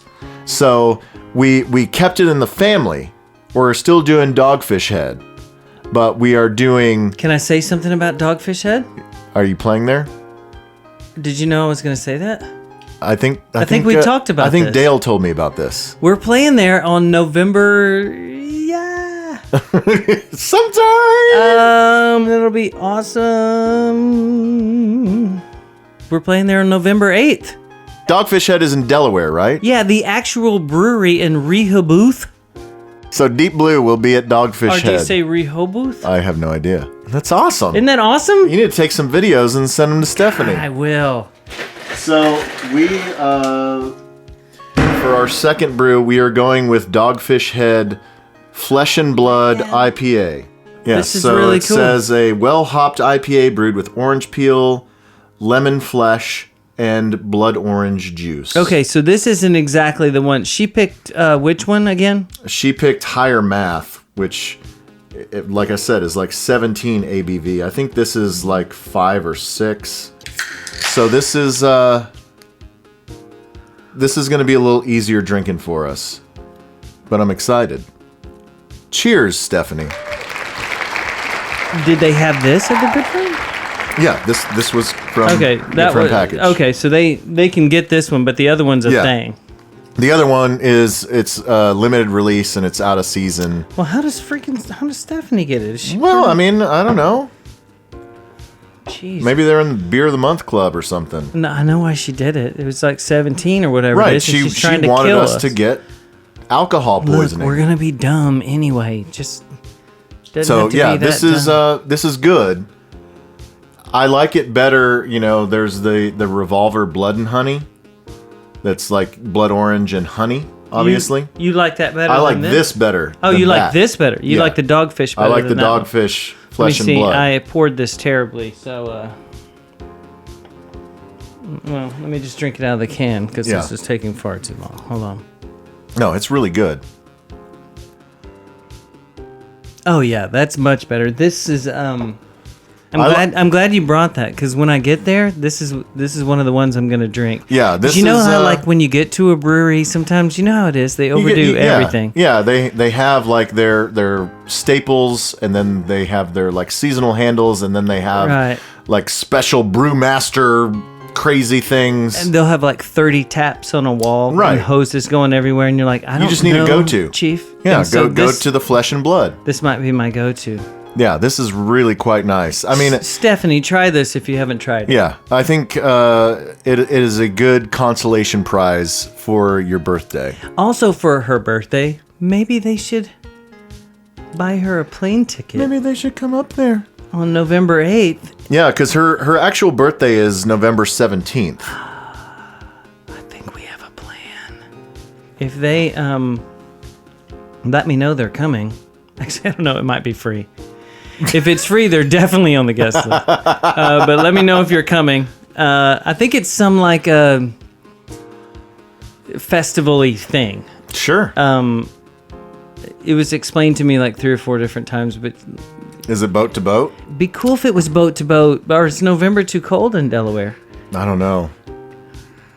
But Rick, bet it's inside. But Rick and Stephanie and Hannah need to just road trip it. Maybe bump you a ticket too, Sure. and we all just show up in Rehoboth, Delaware. How boof. All right, did you find out what album First this is state, from? by the way, Dave. I don't know if you know that. Delaware is the first state in the Union? Do you not know that? No. Oh my god. Well, I mean, Socialist. you got to be known for something, I guess. It's real tiny. Mm-hmm. Yeah, can I play another song by this band? Is that cool? Yeah, we're on to more Suede. Okay, so the second record, let's just Dogman Star. Dogman Star happens. And so Bernard Butler was only on that first record, is that right? Well, he was on half of this record, and that's what I'm getting at. Okay. So Bernard Butler ends up when people are super good at what they do.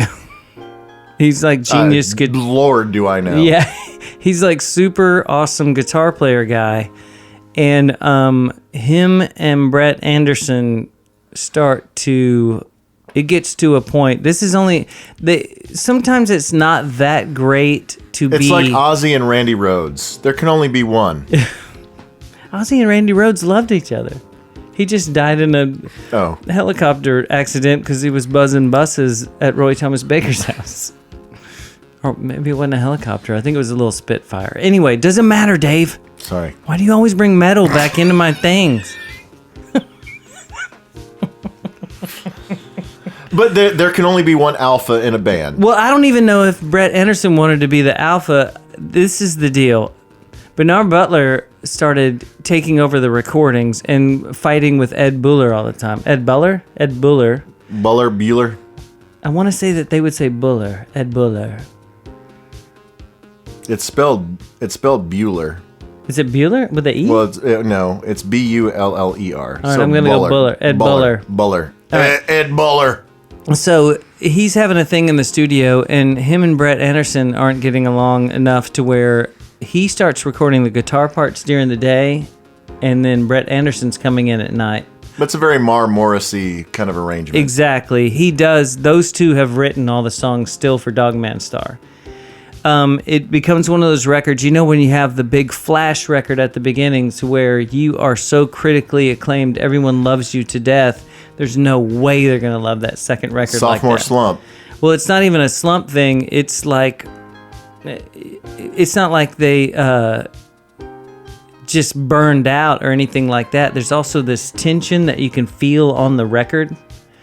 But I'm not playing any songs off of that record. Because it does have a twinge on it. You're not playing anything off Dogman Star. Nothing's happened off Okay. I think that the Rolling Stone, in some review about it, said it was the most pretentious record that they've ever reviewed in their life. Okay. Which made me like it even more. You know what I mean? Like, of course it is. But it's also one of those records people come back to now and think it might be one of the best ones they ever made. You know what I mean? And it also has another androgynous person on the cover. Always. Laying nude in a bed. On a bed with no sheets on it. So that's the one, right? Yeah. Yeah. So at one point during the recording, Bernard Butler says to Brett Anderson, well, it's either because he wants to take over the production of the record. It's either him or me. And he called his bluff on that and said, well, then it's you. So Bernard Butler went and got married, and when he came back to the studio, all of his stuff was in the street, and he was out of the band. So they finished Dogman Star. So the next record, called Coming Up, which Ed Buller did again, and this might be his last record he did with them, was awesome. Coming Up, it might be one of the best Suede records there is. Yeah, so now we're at 96.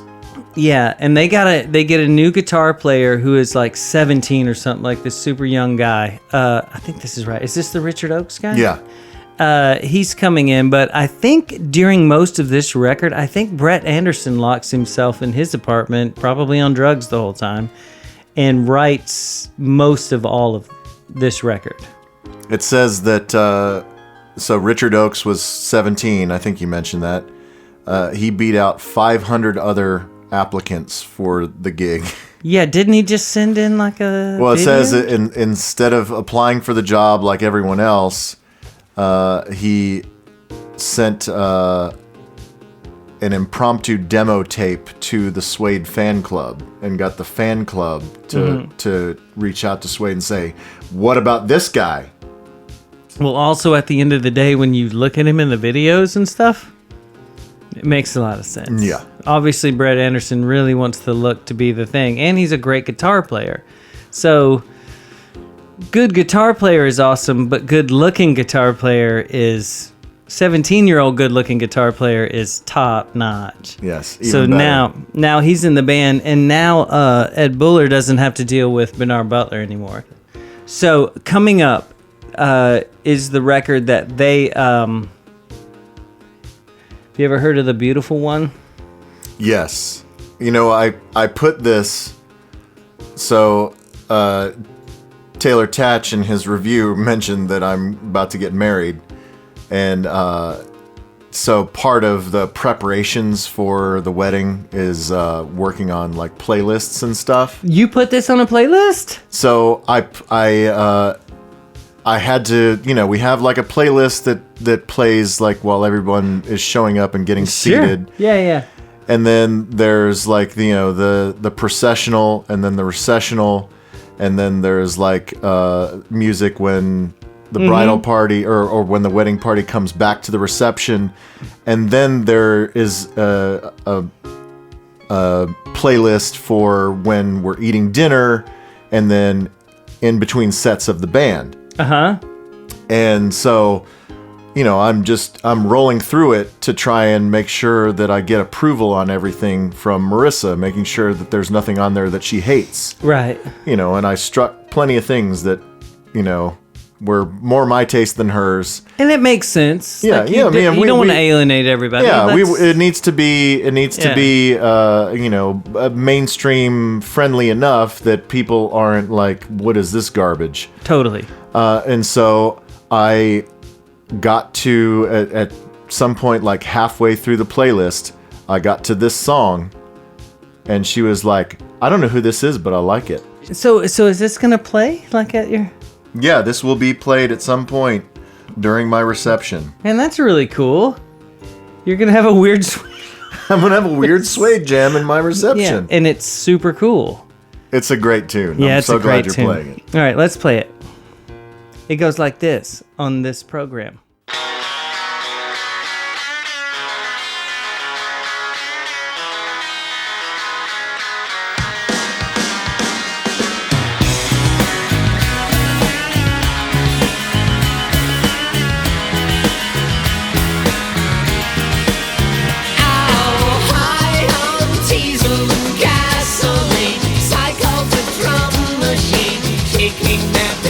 To the heads, oh, drag acts, suicide, and your tattoos you hide, staining his name again.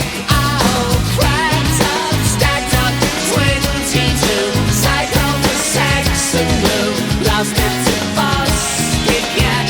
Oh, shaved heads, ravens on the pill, got too much time to kill, get into bands and gangs. Oh, here they come, the beautiful ones, the beautiful ones.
That just makes you want to do crack.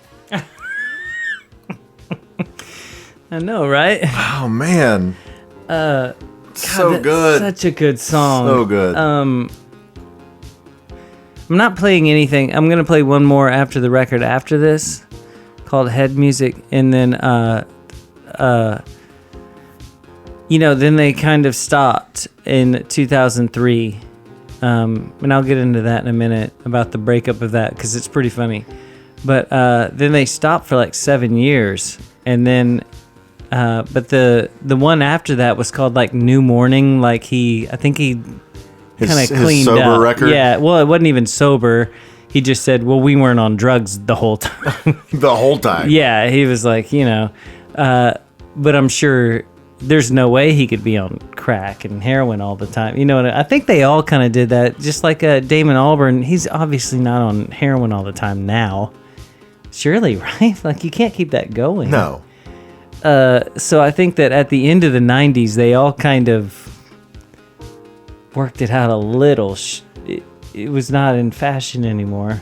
Right. But you think about that kind of... that foursome of Suede, Dogman Star coming up and Head Music. Massive. I mean, that's a body of work right there.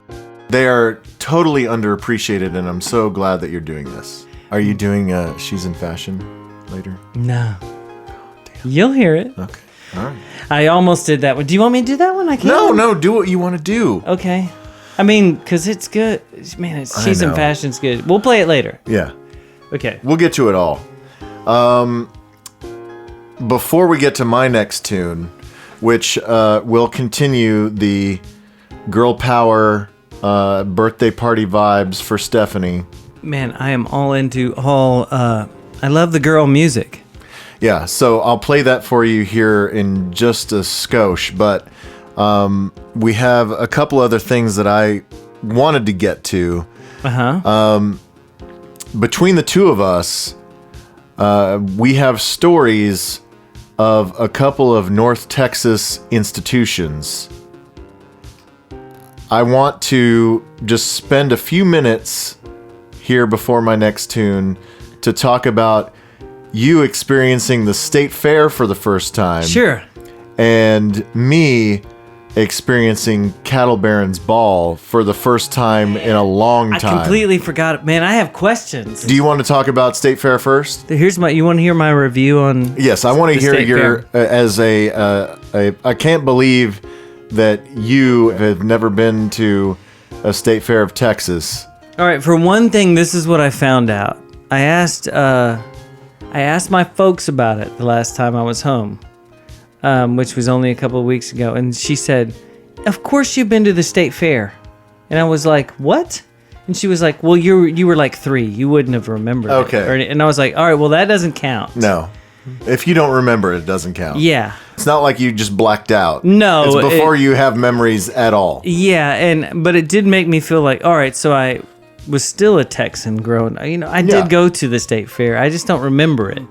So I'm playing a show with Taylor Young on the Chevy stage. Yeah, on the main thing. Yeah, the Taylor Young band on the Chevy stage. I mean, Opening it was up for Bob Schneider. Bob Schneider.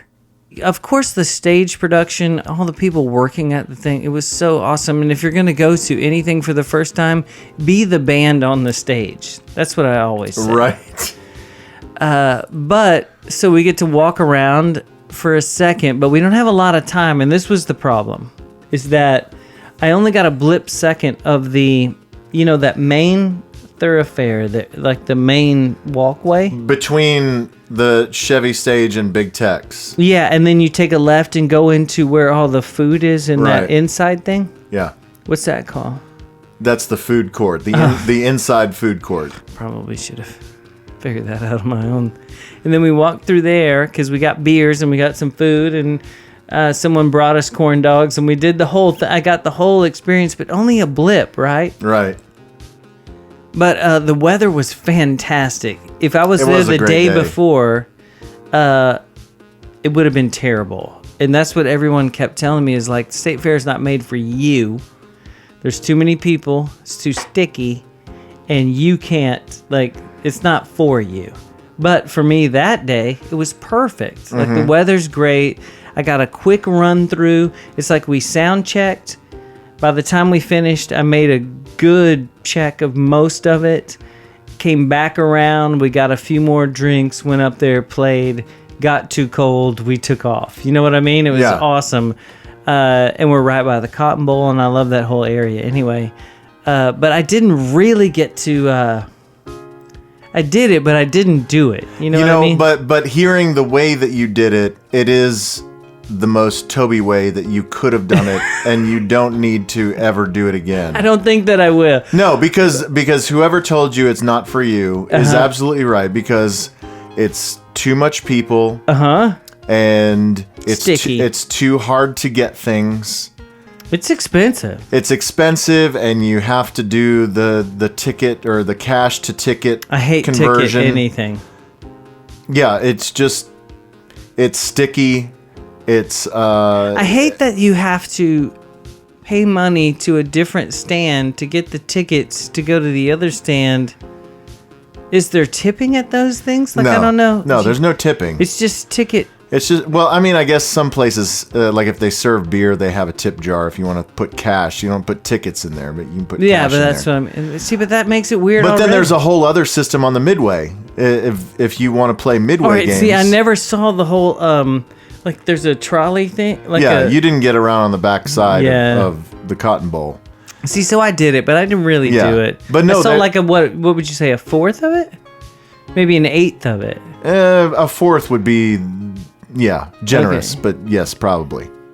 But if you want to do Midway games, if you want to do rides are tickets. So You know that I don't want to do. I know. I'm just saying that if you have kids, if you're taking pace and you want to do rides, that food and rides operate on the ticket system, Okay. but the Midway games operate on a card. So you need a whole other thing. Like that festival you went to. Yes, you need a whole other thing to play Midway games, which are the biggest ripoff in the world. Yeah. But if you have a kid, especially a kid who's obsessed with stuffed animals, you have to. You did the state fair the way that you should have done, and you should retire now. Just call it a day. Yes, I feel good about it. Yeah, that's all you need to ever do. And I enjoyed it a lot. I love the state fair, but I don't mind crowds or spending exorbitant amounts of money. Yeah, you're really good at that. The whole festival scene where it makes me my head cave in. I can operate around other humans, whereas you cannot. Boy, you can. I don't know how you do it. I don't know how I do it either, because I have the worst social anxiety. But somehow I'm able to power through in those situations. You are a professional when it comes to that stuff. It's amazing. Man, I love it. But whereas the state fair is not your jam, Cattle Barons is totally your jam. Okay, so do you want to play another song? Because I have maybe too many questions. Yeah. So let's tease that forward. Let's play my next jam, and then we can get into Cattle Baron stuff, because you were invited. Unfortunately, you had band commitments that made your ticket fall to Craig. If you've listened to F. Craig. If you've listened to the HTWOW September episode, you know Craig. But yes, we'll talk about Cattle Barons in a minute. But right now, we need to play my other... Let's play a jam. Stephanie Birthday Girl Power Band. This is a band called Chromatics. Have you heard of Chromatics? I have heard of Chromatics. Okay, so Chromatics are from Portland. And they've been around for forever. 2001. And so the main people in this band are the singer, who is a super hot chick. Her name is Ruth Radlett. And the kind of... Is Ruth kind of a great name? Ruth is a great name. I know what it's also like an old lady name, but it's also kind of a new... Yeah. Like Ruth is coming back. And the producer and kind of the brains behind the operation is a guy named Johnny Jewel. I'm sure that's not his given name. How is he spelled Jewel? I'm sure there's U's in it. No, it's not Juul. No, it's Jewel. Well then Yeah. that might be. Yeah. Might be. I don't know. But so they've been around since 2001. I became aware of them in 2012 when they put out their fourth record called Kill for Love. And that was a really good record. I don't know if you remember that one. I might play something off of that on the After Dark. But Our After Dark is already stacked. it's so stacked. Thank God, because I barely can usually. But they also do a lot of, or at least Johnny Jewel does a lot of soundtrack work. Mm-hmm. And so they did the soundtrack, or they did several songs on the Speed. the movie Drive. Oh, Drive. That was close. Wasn't that with the hot dude Ryan Gosling? Yeah. Sure. Yeah, so Ryan Gosling Drive, where he's like a driver for things. I don't know. Man, that was a great review for that movie. But they've had songs on Mr. Robot, That actually is a good show. on 13 Reasons Why. Do you watch Mr. Robot? I've watched some of it. I need to do it. I watched the first 2 seasons and it got so complicated I had to quit. But now I think I'm good now. I think I can go back. So they have been Chromatics have been teasing their 5th studio album, which was supposed to be Dear Tommy, and there's been it's kind of like become like lore within fans of the band, like that Dear Tommy was finished, and then they lost the master tapes, or Johnny Jewel decided that he hated it and erased it all. It's just one of those things, like, when are they going to release it? When are they going to release it? They threw the drive into the river. Right. The studio burned down and lost the master tapes.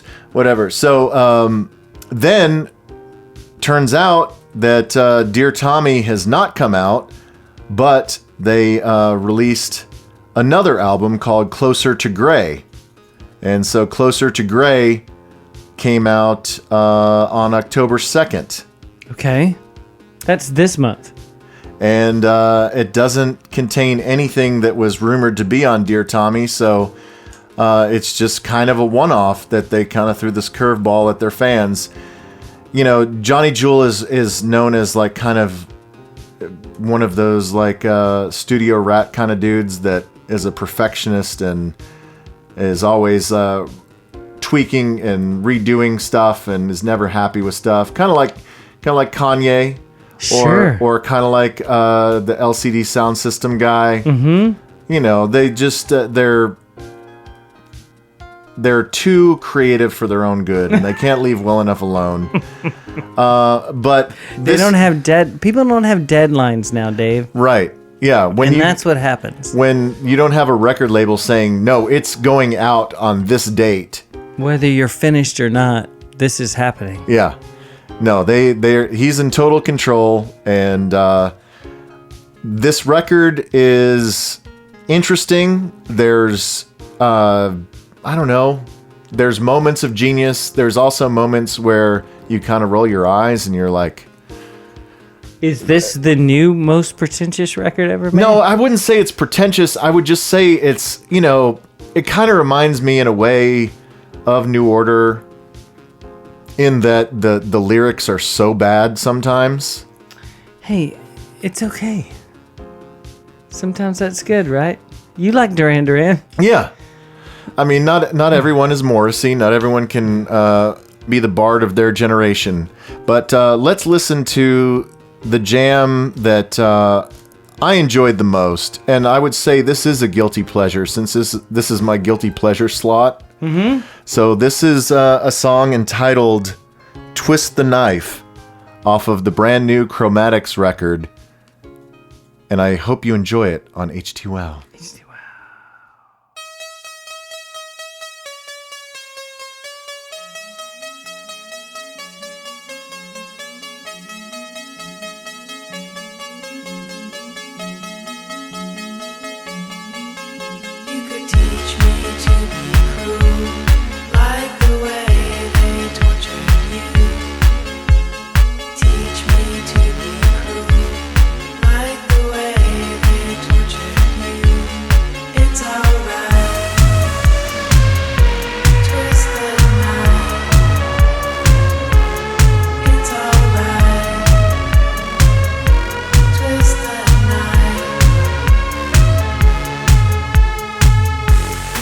disappear, disappear into gray, run away, run away.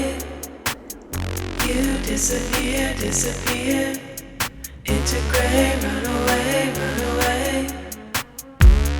You can let go of the past when each day feels like your last. We could try to play it straight. Sometimes love feels just like hate.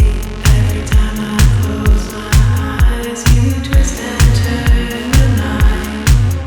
You could teach me to be cruel, like the way they tortured you. Teach me to be cruel, like the way they tortured you. It's alright. Twist the night. It's alright. Twist the night. You disappear, disappear into gray, run away, run away. You disappear, disappear into gray, run away, run away. You can let go of the past when each day feels like your last. We could try to play it straight, but sometimes love feels just like hate. Every time I close my eyes, you twist and turn the night. You could teach me to be cruel, like the way they tortured you. Teach me to be cruel, like the way they tortured you. It's alright. Twist the night. It's alright. Twist the night.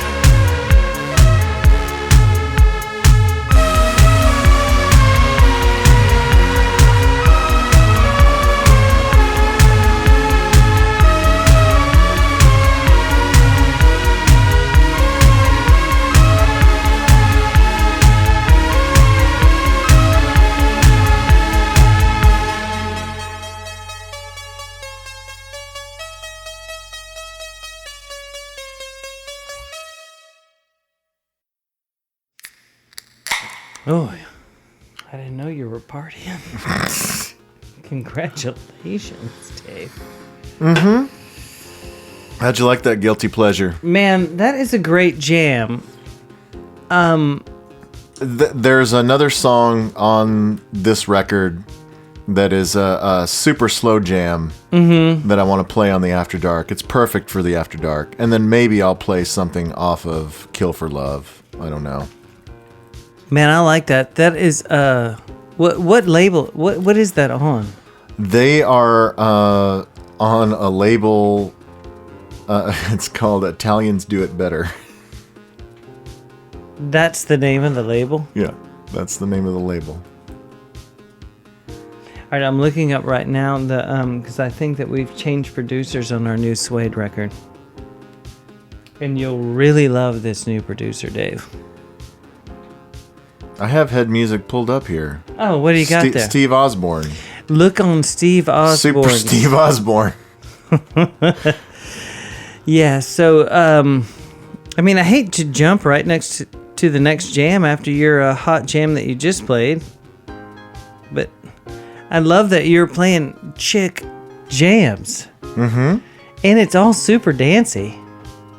But in a subtle way. It's dancey, but in a super subtle, once again, like you're in a really expensive clothing store. Right. Well, Steve Osborne has worked with Paul Oakenfold, and he's worked with Moby. Is the Happy Mondays in there? And the Happy Mondays. Did you ever own head music? Not in the day, but I do have it on my iTunes from,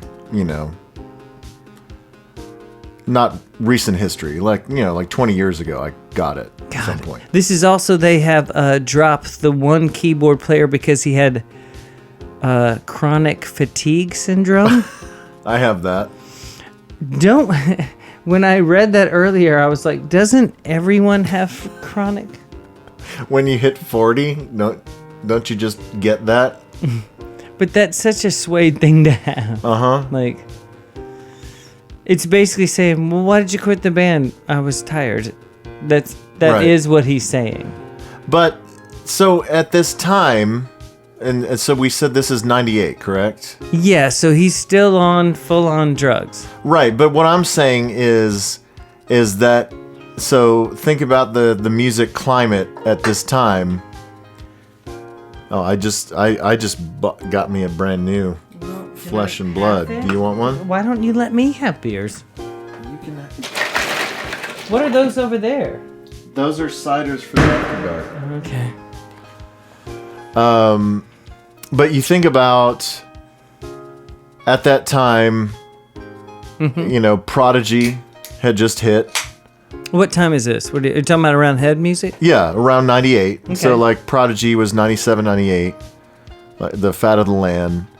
And like Charlatans did their kind of electronic tinged record, Wonderland. Yeah, for some reason. U2 did their pop record, like kind of their electronic tinged record. Yeah, did it feel like around this time, like a giant, massive plane just dropped a ass ton of cocaine all over the UK? Yeah. Like everything got so bright. Like the sounding of the record, everything was just so trebly, and like you were just like, God. Like I didn't like head music at first. I was like, man, this is, But everybody was at this point fully embracing electronic music and saying, how can we, as this band who's been established for 6 years, 8 years, 10 years, 20 years. Yeah. And they've just done that record before. Right. And that was pretty good. How can we incorporate our sound into this new sound that everyone loves? Yeah. And make kind of this rock electronica hybrid. But they also go back to fly off the shelves. And I've noticed along the way while we're doing this, we're playing these. Every single song is so short. Have you noticed that every song it's barely 3 minutes? Right. We're talking way too long, but the songs are to the point, and they get we there. need to take a lesson from the song. Yeah. But have you ever heard the "Can't Get Enough" from this record? No. But I think you'll like this. Okay. And it also goes with the music you've been playing. So do you just want to hear it? We'll talk about it after. Yeah, and we'll talk about cattle barons. Oh, man, I can't wait. Yeah! I have so many questions. All right. It goes just like this on the HTWOWzers.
Yeah. Pretty good, right? Woo!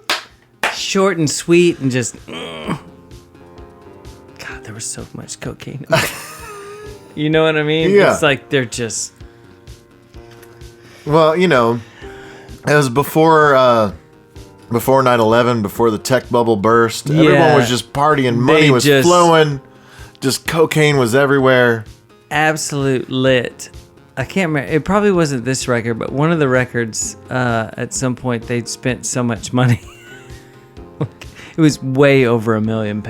Like, to... Be Here Now?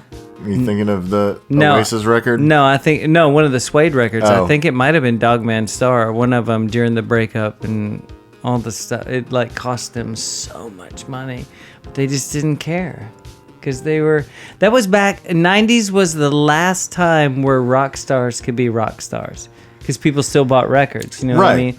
Because you had labels that would bankroll you.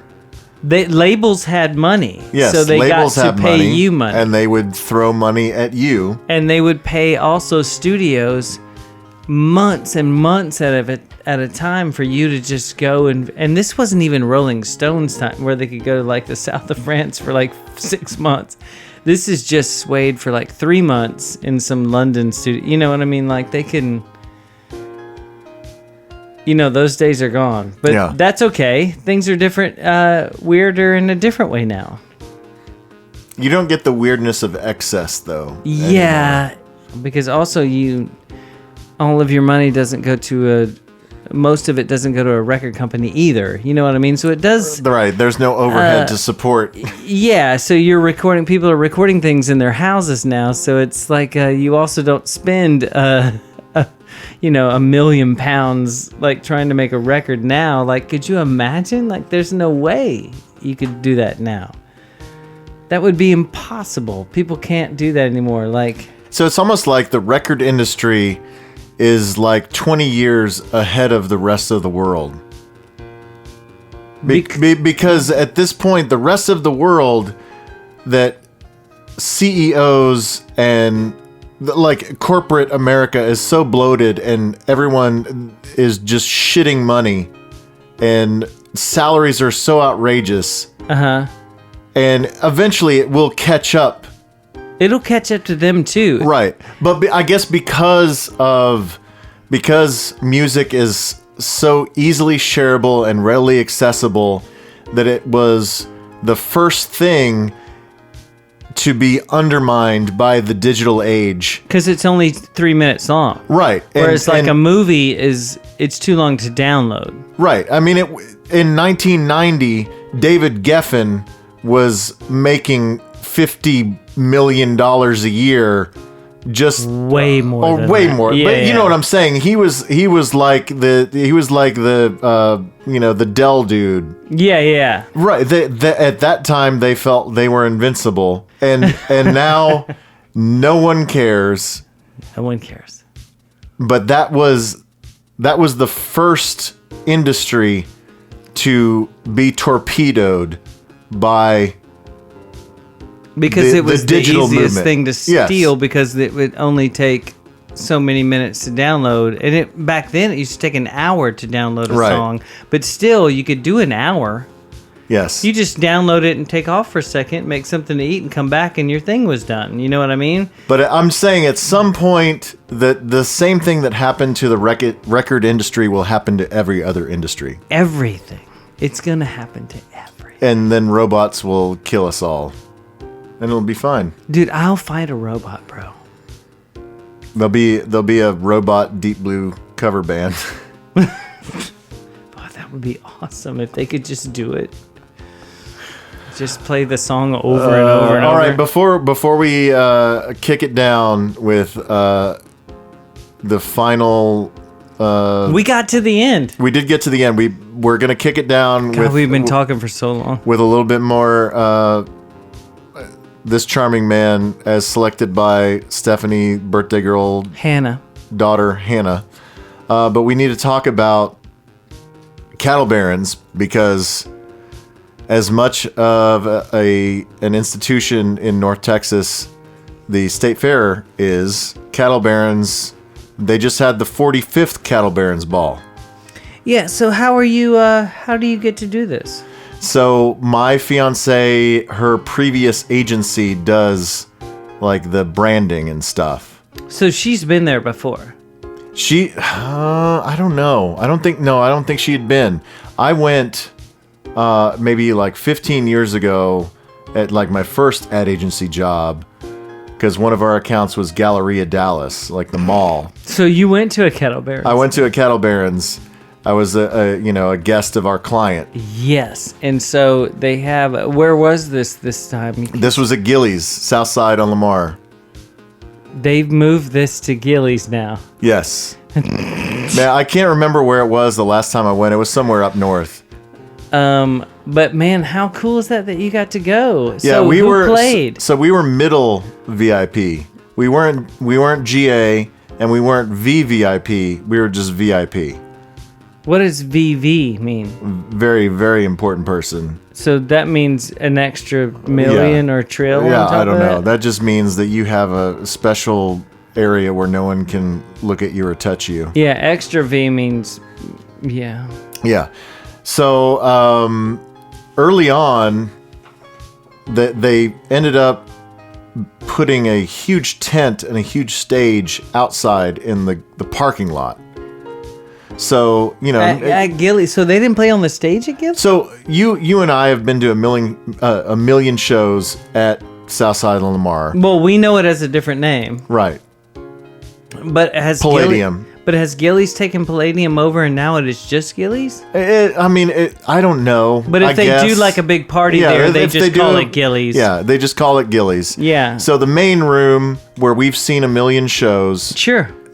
So the pre-party was Travis Tritt on that stage. Okay. No one cared. No one was even paying attention. That's hilarious. Because Everyone- he's like, I guarantee you, he got paid $100 He got $100,000, yes. I guarantee he got $100,000. But no one cared because everyone was getting their food and getting their drinks. Because he's coming, isn't he? And then outside, Here he is. Keith Urban. Damn right he is. And guarantee he got paid $200,000. They built this entire. Bro, that they is built the this lowest he got They paid. built this entire huge tent and this a massive stage with full light show I just for guarantee him. you, that entire PA and stage was his. I have no idea, but he played for about 90 minutes, and 30 minutes was solo. yeah, everybody was eating it up. And obviously, I'm not a country music guy. He's good though, right? But I can admit that Keith Urban is hot as hell Yeah. and is really good at guitar, but it's to the point where it's like, okay, we get it. You're super hot and your pecs are busting out of your V-neck, and every song has a 15 bar solo and you're shredding. We don't need all of this. Like, just dial it back just a little bit. But did the people up front? They loved it. They were freaking Loved out. it. Hell yeah, they did. He Yeah. knows what he's doing, man. He was the CMA Entertainer of the Year, like what, 4 times? Yeah, he was great. I liked it as much as I could have liked it.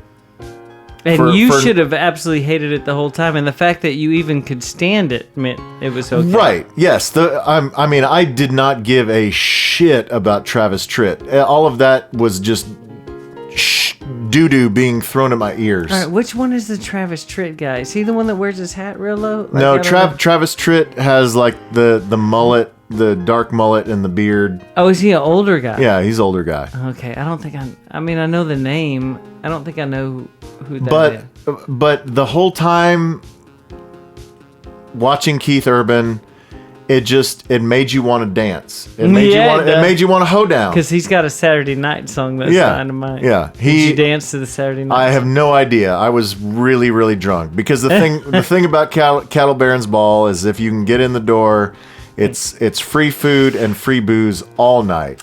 The only thing about Cattle Barons Ball is just like being in Jerry Jones' box at the Cowboys game. Yes, on a larger scale. On a larger scale. Yeah.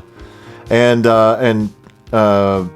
your replacement, Craig, and I, we found the casino, the upstairs bar, the Loft. Have you ever seen Have you ever seen a show at the Loft? I've It's played outside? the Loft, Okay. and it's really nice. The sound is amazing. Yeah, there was no band up there though. It was casino night.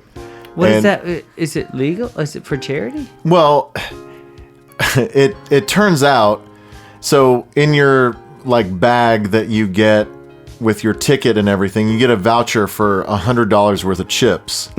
So you got. And so Craig and I sit down at the blackjack table, cash in our $100 a piece, How long did you go? and we ended up staying there the whole time. we took turns going to the bathroom and going to the bar and playing each other's hands, but we stayed at this one table. Like you're using house money. Well, we at different points, one of us would be out of money and the other would be bankrolling the other person to stay in the game. So y'all went to an ATM. Y'all kept cashing in. No, we never did. You could buy chips for charity. Sure. So we didn't buy extra chips. At some point, this super high roller cowboy dude next to us, That loves you guys. yeah, he's like, I want these guys to stay right here because they're doing everything I say. Yeah. And so, and then at some point, one of the girls that used to work with my fiance, they won a bunch of chips on roulette, and then they were done. And so she was like, "Do you want these?" And so then we had fat stacks.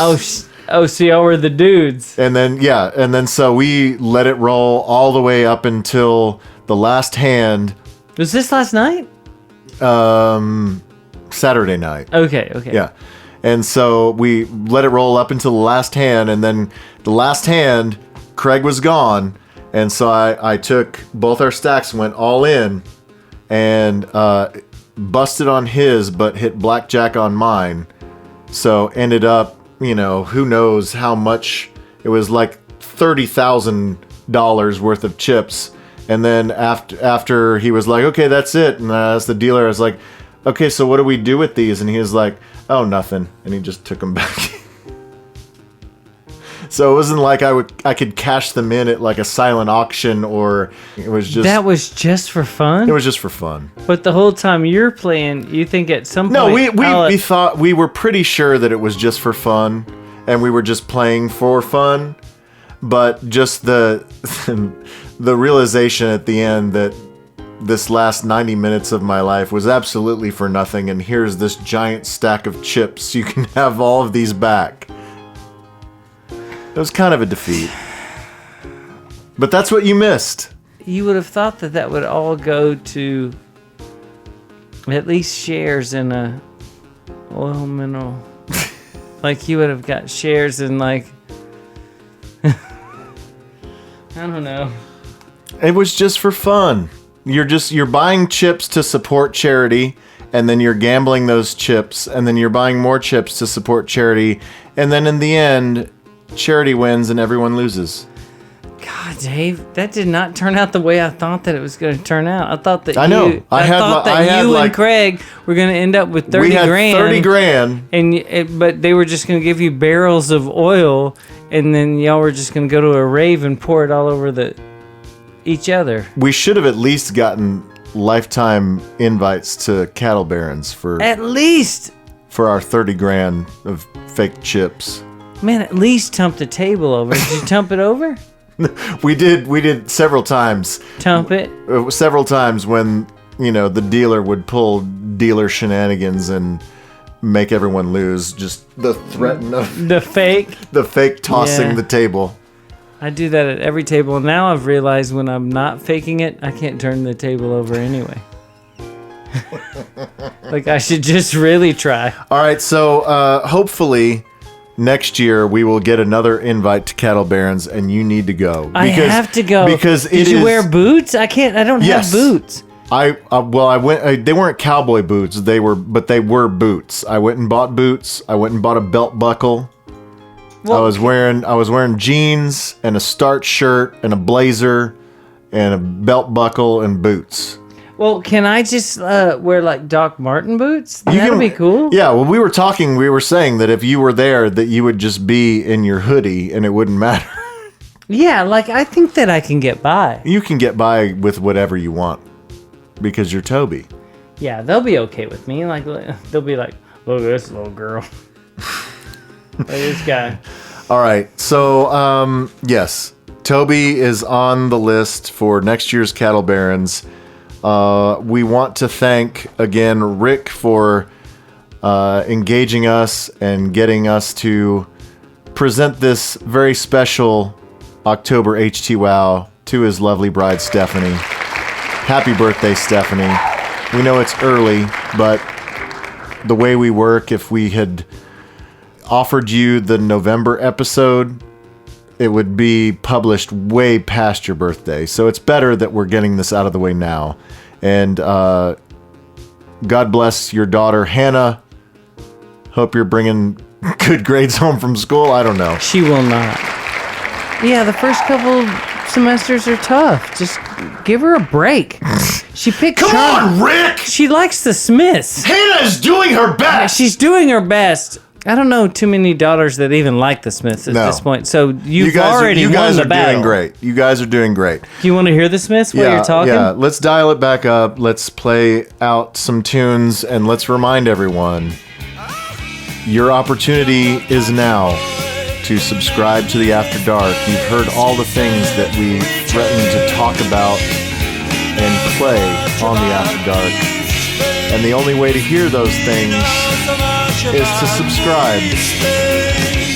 Go to oldwaver.com, click on premium, go on patreon.com, type in HTWOW, or just ask your mom.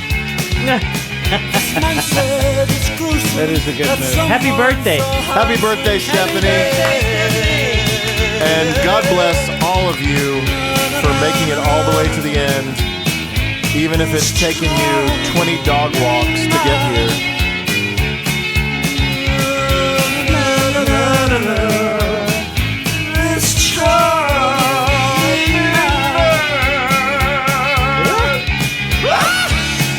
A jumped up country boy who never knew his place. He said, return the ring. He knows so much about these. Thank you for listening to episode 28 of HTWOW, October 2019. This has been so much fun. This is a good show. This is a good one. Dial up the After Dark immediately after this. We're going to be so lit. We're going to play some elastic.